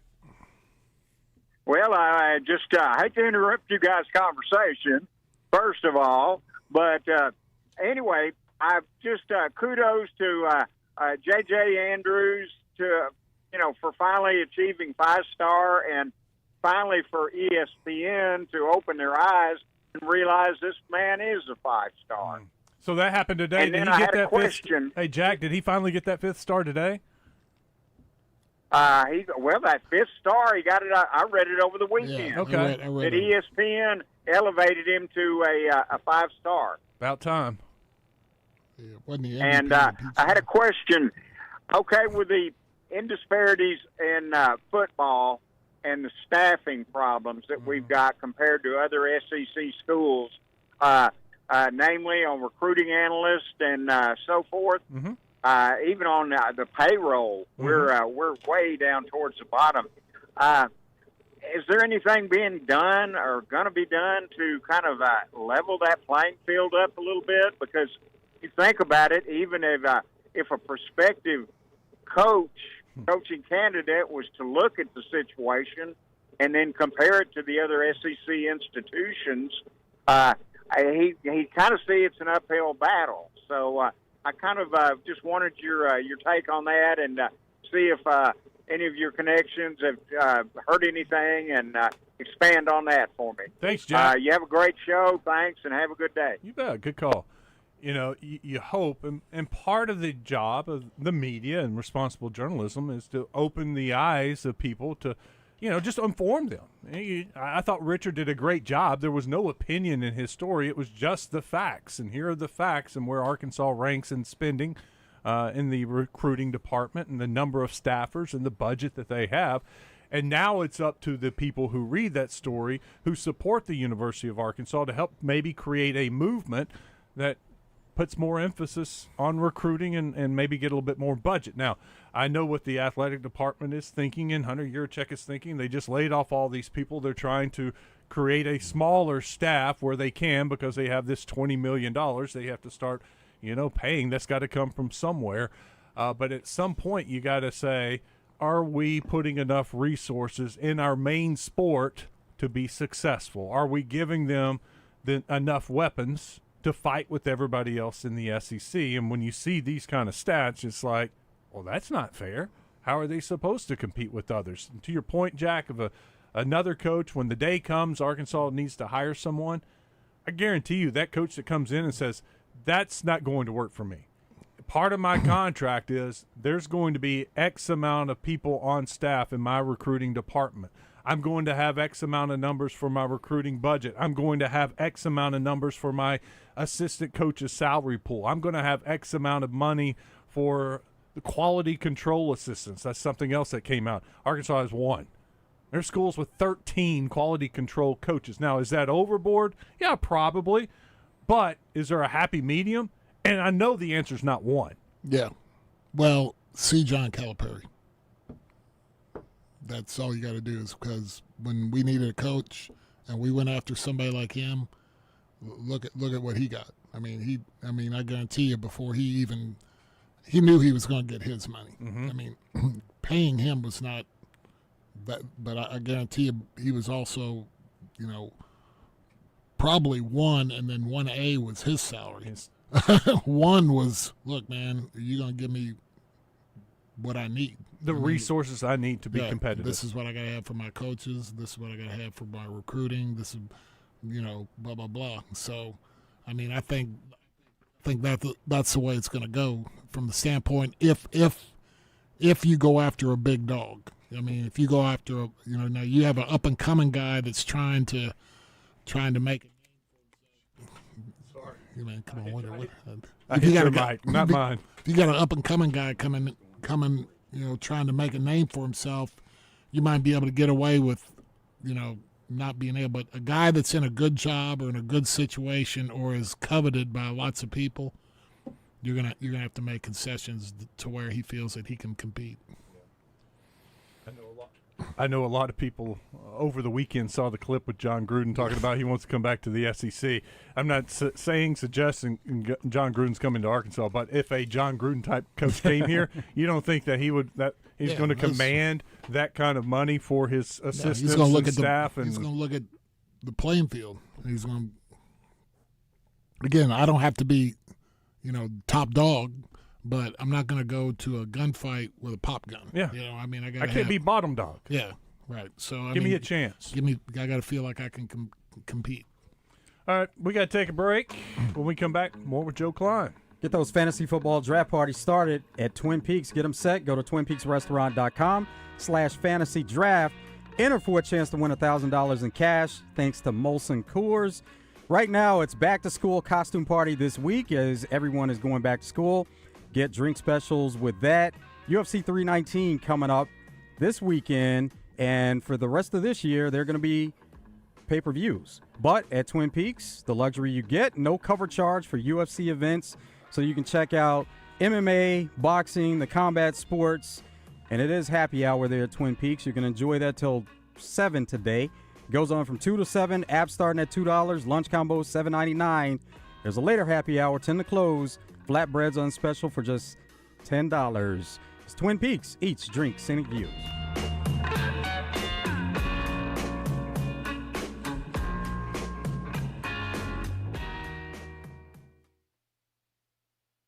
Get in the conversation with live fan feedback at 1037thebuzz.com. Presented on Out of Bounds by Gwatney Chevrolet in Jacksonville.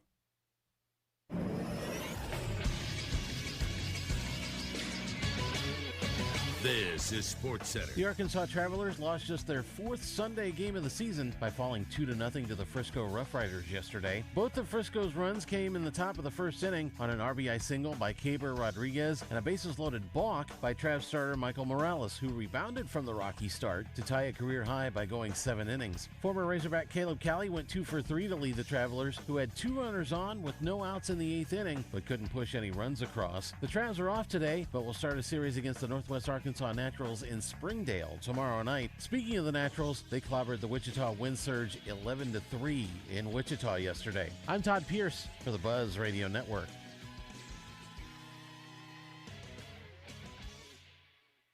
Listen each Friday during Drive Time Sports for the basketball insider in Arkansas. It's Bart Reed, made possible by Martin Orthopedics, with locations in Little Rock, North Little Rock, Cabot, and Hot Springs Village. Staffed with fellowship-trained orthopedic surgeons and sports medicine specialists. For more information on the web, go to martinortho.care.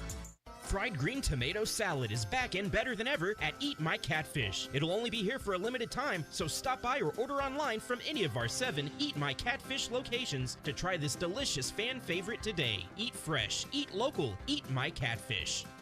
It's Justin Aker with Laura Beth from Kaufman by Design West. And Laura Beth, I'm so excited about the upcoming months. We've got great holidays upon us. And at Kaufman by Design West, you have everything to get folks outside and celebrating. We have grilling season coming up, so we've got big green eggs and tons of accessories. And then it's also outdoor season. So we've got lots of in-stock steel products, toolkits, coolers, travel cases. And for those who want to do some home improvement, we've got power tools galore. You can find it all at Kaufman by Design West, 14900 Cantor Road, out west past Taylor Loop. They're also online at kaufmanlumber.com.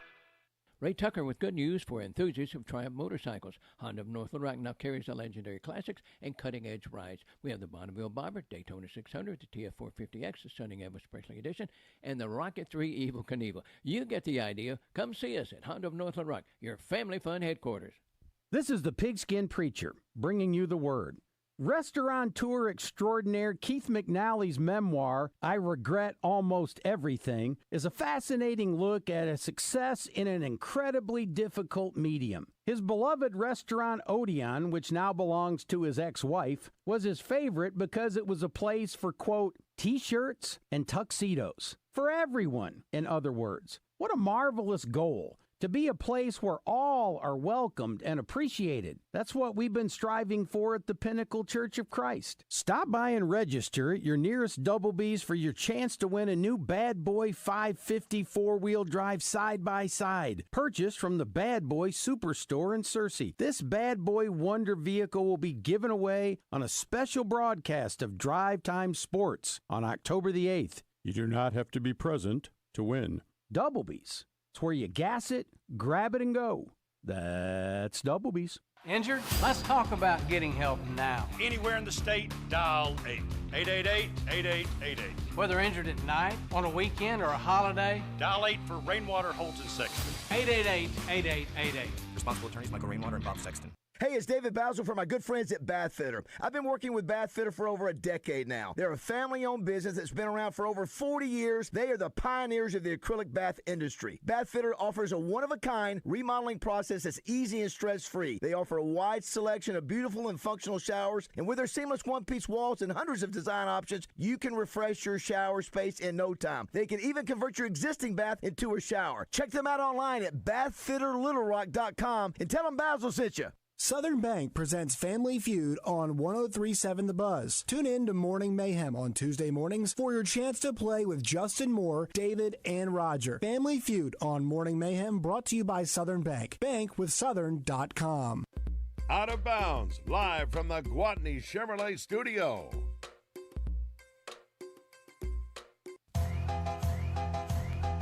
Yeah. And you say Shy City, Shy City, Shy City. I'm coming home again.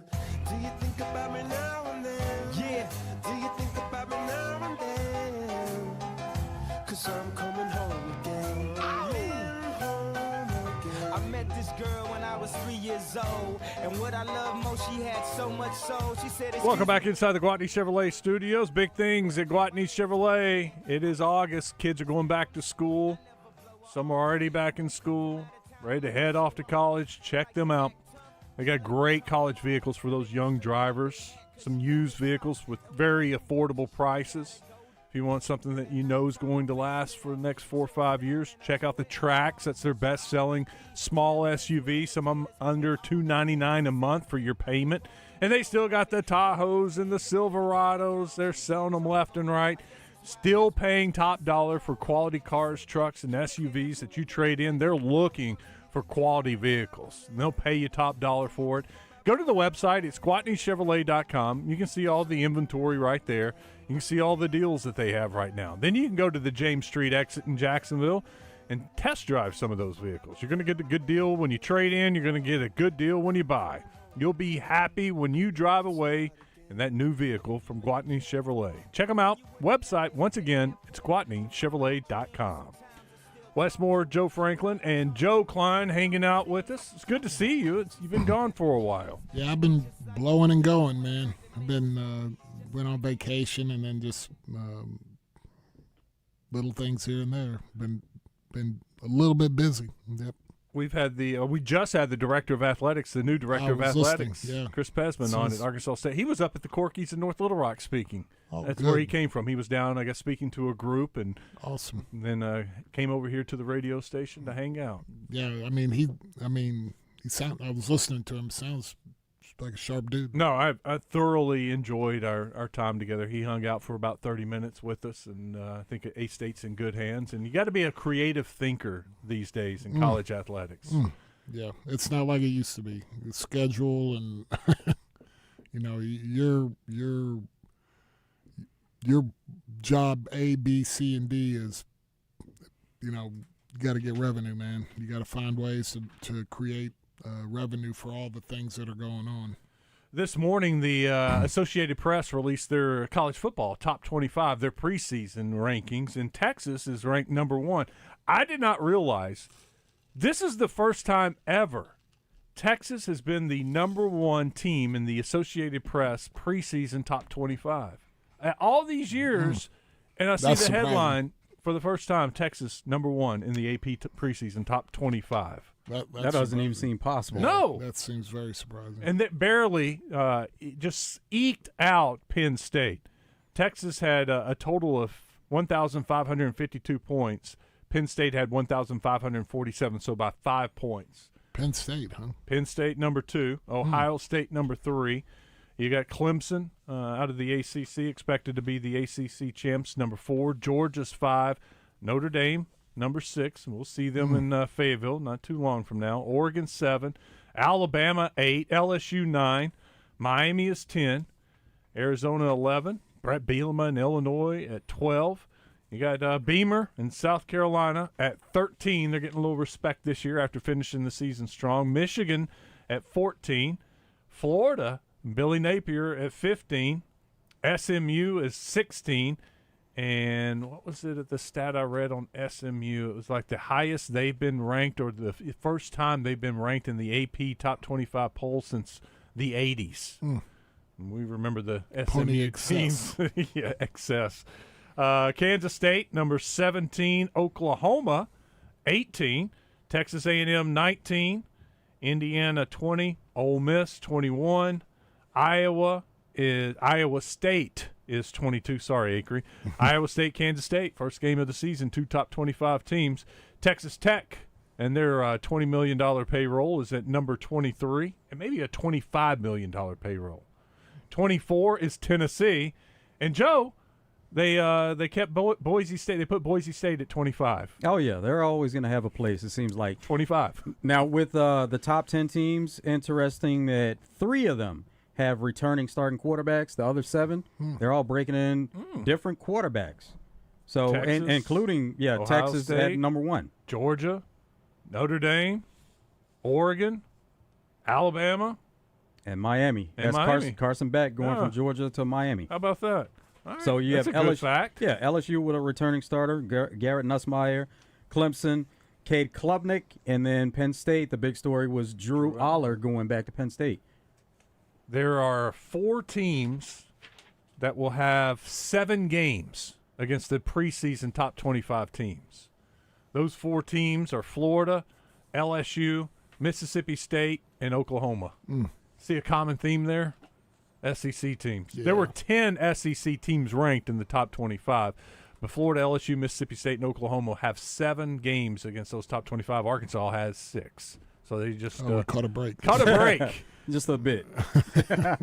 But who knows? I mean, once again, it's preseason, and at the end of the year, you'll be able to go back and look at these, and there are going to be just some glaring mistakes made by the voters, and there will be some hard now admission people that weren't in the like top 25 that get in. SEC basketball people, like, I see them making predictions and stuff. It's like, how do you know? I mean, there's no way you know with all the movement. It's 2 years ago they picked South Carolina to finish dead last, and they won the league. I mean, it's you have absolutely no. Missouri last year. Yeah. I mean, they 0-16, they flip it. They become a top, 5 team in the conference. So, yeah, I mean, I don't know, and that's with basketball where you can tell 2 or 3 guys. Football you got to. We're bringing in 30 new guys from the portal. I mean, probably every team in the SEC brought in at least 20 to 25 new guys from the portal, and so. How do you know? How's it going to fit? And then a lot of them don't have starting quarterbacks. They're breaking in new quarterbacks. Ole Miss breaking in new quarterback. LSU, Tennessee, Missouri. I mean, yeah. So I mean, Texas is breaking in a new quarterback too. A new quarterback with a big name, but that conversation will continue to get louder about. We need to push back the rankings until we see a few weeks. Absolutely. But they've talked about it for the longest, and I think it seems like they're just going to stick with tradition because it's fun to talk about I think for it's some hype. people. It's a talking season. It's a good thing for talking season. So, but to me, it's like you're not. You have no idea. I mean, it's like when people ask me about Arkansas, I'm like, I think the offensive line will be better, but is it going to be marginal, big time better? To where you can get, it's America's team up there. Look at it. Documentary coming out. Kissing the baby. Andy Reid's crying. Got the cheerleaders. Chris Jones. America. Wes has seen this before. I have not. That's the first time I've seen that preview. And it's actually ESPN. So it's America. Yeah, there you go. Yeah, I probably won't watch that. But I mean, again, looking at Arkansas, I think the secondary's got to be better. It can't be any worse. I mean, they ranked bad last year. Weren't we like 111 out of 120 teams or something? Yeah, we say that we can only hope that it wouldn't be worse. You'd think the offensive line will be better. Quarterback should be better. Defensive line, who knows? I mean, it's like, and it's the SEC. You could be better than last year and have a worse record. No doubt. Because it's the SEC. So, it's like, after Notre Dame, we'll probably have a pretty good feel. As Memphis and Ole Miss, playing Memphis and Ole Miss, on the road you'll kind of have a good gauge of what you got. So hopefully it's good. I tell you, another thing comes to mind with that any given Saturday is Vanderbilt. They spend a lot of time with Clark Lee and Pavia. Diego Pavia. That he's very likable. The dude's cocky. I'll give you that. Very confident. But what he's been able to do and go to Vanderbilt, and for Vanderbilt to go to a bowl game last year, beat Alabama, beat Auburn to become bowl. That's where I finished up last night. Just how important it was. They had 3 games left, but sitting at 5 wins, but it was a difficult 3 wins, and they knew it was going to be a challenge still to become bowl eligible. How about and they went down to Auburn and won. Yeah, he's making the most of what he has there, coming back for another year. Well, and how big does a big time, not necessarily a big time quarterback thinking he's going to be an NFL quarterback, but he's a big time college quarterback. And I mean, you hope you can get that from Green. Everything you hear from our guy Talon is, he's second year, blah blah blah. Here we go. And so, you hope you can see that, with the mobility like Pavia and the arm and all that. Hopefully and the thing that Pavia had that Green didn't have, he came with his OC. So he was, everything he was doing, he'd been doing for a while. So I think that you gotta hope that maybe you see that jump with our guy this year.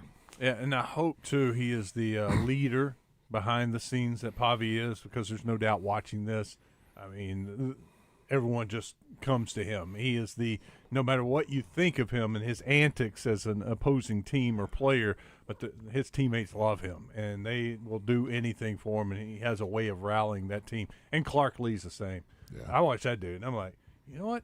Vanderbilt may win 8 games this year. That dude can freaking motivate and coach, and the things that he says and He's impressive. I didn't realize he was a Vanderbilt guy. He is a Nashville kid. He grew up going to Vanderbilt games when they were terrible. He played for Vanderbilt when they were terrible, but this was always his dream job. And his best friend is his GM, and that was always their dream, was to bring a championship to Vanderbilt. And that's what they're they're trying to bring a championship. The school's committing to it too. Yeah. They're upgrading their stadium stuff and everything. So, good on them.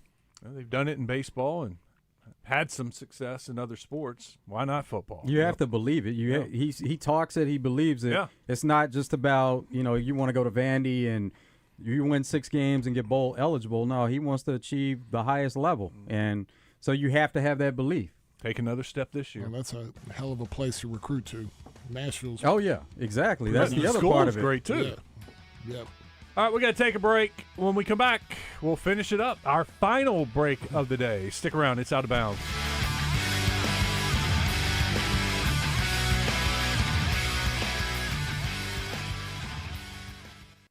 Bills got you crying? Hire the Bankruptcy Lions. There's no one better to protect your pride than our pride of bankruptcy beasts. For exceptional communication and exceptional results, hire Lion Legal to come roaring to the rescue. So Restaurant and Bar is open under new management. Original chef Joseph Salguero is back with a unique menu. So Restaurant and Bar has been around since 2006 in the heart of Little Rock's historic Hillcrest neighborhood on Kavanaugh Boulevard. Experience fine dining right in your backyard. They offer 3 separate event spaces or the ability to rent out the restaurant for any type of event or party, plus multiple catering options. View their menu, make reservations, or rent their event space at SoRestaurantAR.com. SoRestaurantAR.com. It's Justin Aker for CertaPro Painters, and it is summertime. If you're looking for a project to be done at your house, then get them on board now. You can sign up for your free estimate, and you can get your project scheduled as well at CertaPro.com. That's Certa with a C. I've had painters work in the past, and you don't get the kind of experience you get with CertaPro, where they're going to clean up after themselves, leave you with a great paint job, and they're going to do it all at an affordable price. For your home, for your business, CertaPro is the answer. Each CertaPro Painters business is independently owned and operated. So get them on your project now, again, at CertaPro.com. We all have that nagging pain. For me, it was in my back, and I thought it would go away if I kept running. If I really worked to my core strength, it might dissipate. Well, guess what? That's not always the case. Hey, everybody, Josh Neighbors here for QC Kinetics. If you have that continued pain, you should schedule your free consultation today with the medical professionals at QC Kinetics. They've turned around thousands of lives with their regenerative treatments that work with your body to restore and repair damaged joint tissue. And these are natural therapies, so we're not heading to the pharmacy all the time. We're not going back to the doctor after surgery all the time. And the best news is you can bring your x-rays and MRI to QC Kinetics. It's a no-pressure chat and a thorough evaluation that could change your life. So stop living with that day-to-day joint and muscle pain. So grab the phone right now, give them a call, 501-214-5880. Ask about that free consultation at 501-214-5880. Once again, 501-214-5880. We all make plans for the future, but car accidents, break-ins, and unexpected fires can disrupt those plans. At Shelter Insurance, our agents help design insurance plans that work for you and help protect what matters most. Shelter Insurance. We're your shield. We're your shelter. See Shelter agents Matt Warden, Jamie Marsh, or Richard Yeager in Little Rock today. What drives you? Family moments, new adventures, or just the love of the open road? Whatever it is, Gwatney Chevrolet is here to help you get there. For generations, we've been more than a dealership. We've been part of life's milestones, big and small. With a team that puts you first and a car buying experience that's easy and stress-free, we're here to find the perfect vehicle for what drives you. Visit us in Jacksonville or online at GwatneyChevrolet.com. Chevrolet, together, let's drive.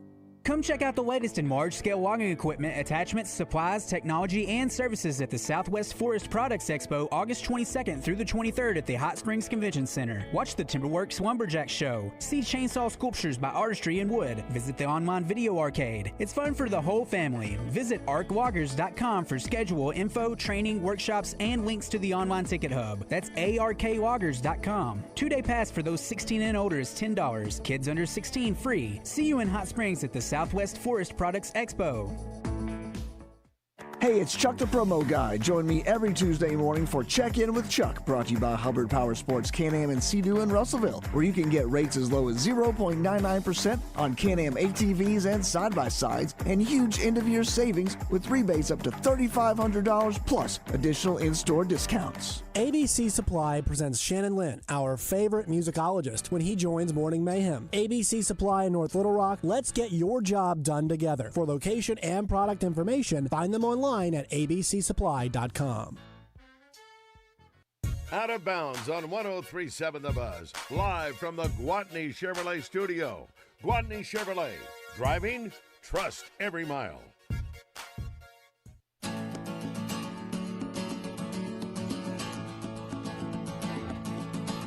All right, let's wrap this thing up. Let's get out of here so Randy and Drive Time can take over. Oh, they're ready, too. Are they back there planning? Oh, yeah. What's going on at Corky's? Man, we're just gearing up for the fall. We've got some catering starting to come out. Got great catering deals and also delivery. We deliver bulk ordering. Today we did an All-American cookout for a golf tournament. Hamburgers, hot dogs, chicken, just cooking it right there on site and feeding people. So, I mean, we're a lot more than barbecue. You have unbelievably great barbecue at a price that is better than anybody's in town, and just, give us a call. But we also have a lot more than barbecue. We got all kinds of fish and shrimp, and catfish is amazing, shrimp's amazing, a brisket is excellent. We have wraps, salads, burgers, chicken sandwiches, just a variety on our menu. Plus, our prices can't be beat. Have great happy hour specials that are unmatched in town, and just give us a call, man. We can get it to you through the drive-thru. We can bring it to you. You can pick it up. We can cater it for you. You can come in and sit down. Basically, however you want it, man, we got it for you. That's something that maybe not a lot of people know about is cooking on site. Yeah. How do you go about booking something like that? Yeah, man, you just call, and what we try to do is we try to, talk to you and do it what's the best economical way for you. If you're gonna feed 50 people, I mean, we can come cook it on site for you, but I mean, it's not that that low of a number. You can get it at a lot better price if we bring it to you and set it up and deliver it for you, set it up, set the line up for you, and then we get out of there and let you serve yourself. And again, from a price standpoint, for a smaller number of people, it's a lot better. But now, if you're dropping $250, you got a big thing going on, and you want it catered, man. We've done up to 5,000 people, so wow. We can. The numbers never too big. We can handle what you got and get it done. We serve some people in town, 500-600 people at their plants. We'll serve them in an hour, everybody. So we'll set up lines. We can get you in and out really, really, really quick. It's amazing how quick we can do it. And again, you're not going to beat our price. It's pretty cool news here. Harding Bisons will open the 2025 football season ranked number 2 in the American Football Coaches Association preseason poll. It's the second straight year they've started the year number 2. The team in front of them, Ferris State, the defending national champions, but Harding getting some preseason love. Well number deserved. 2.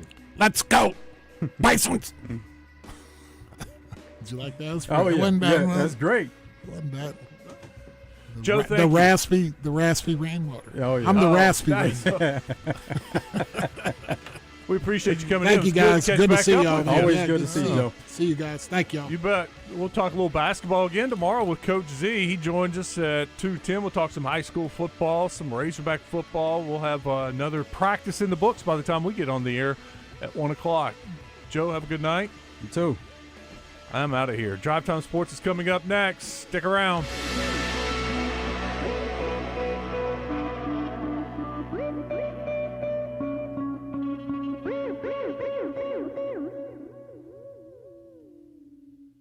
The next time you travel to El Dorado and need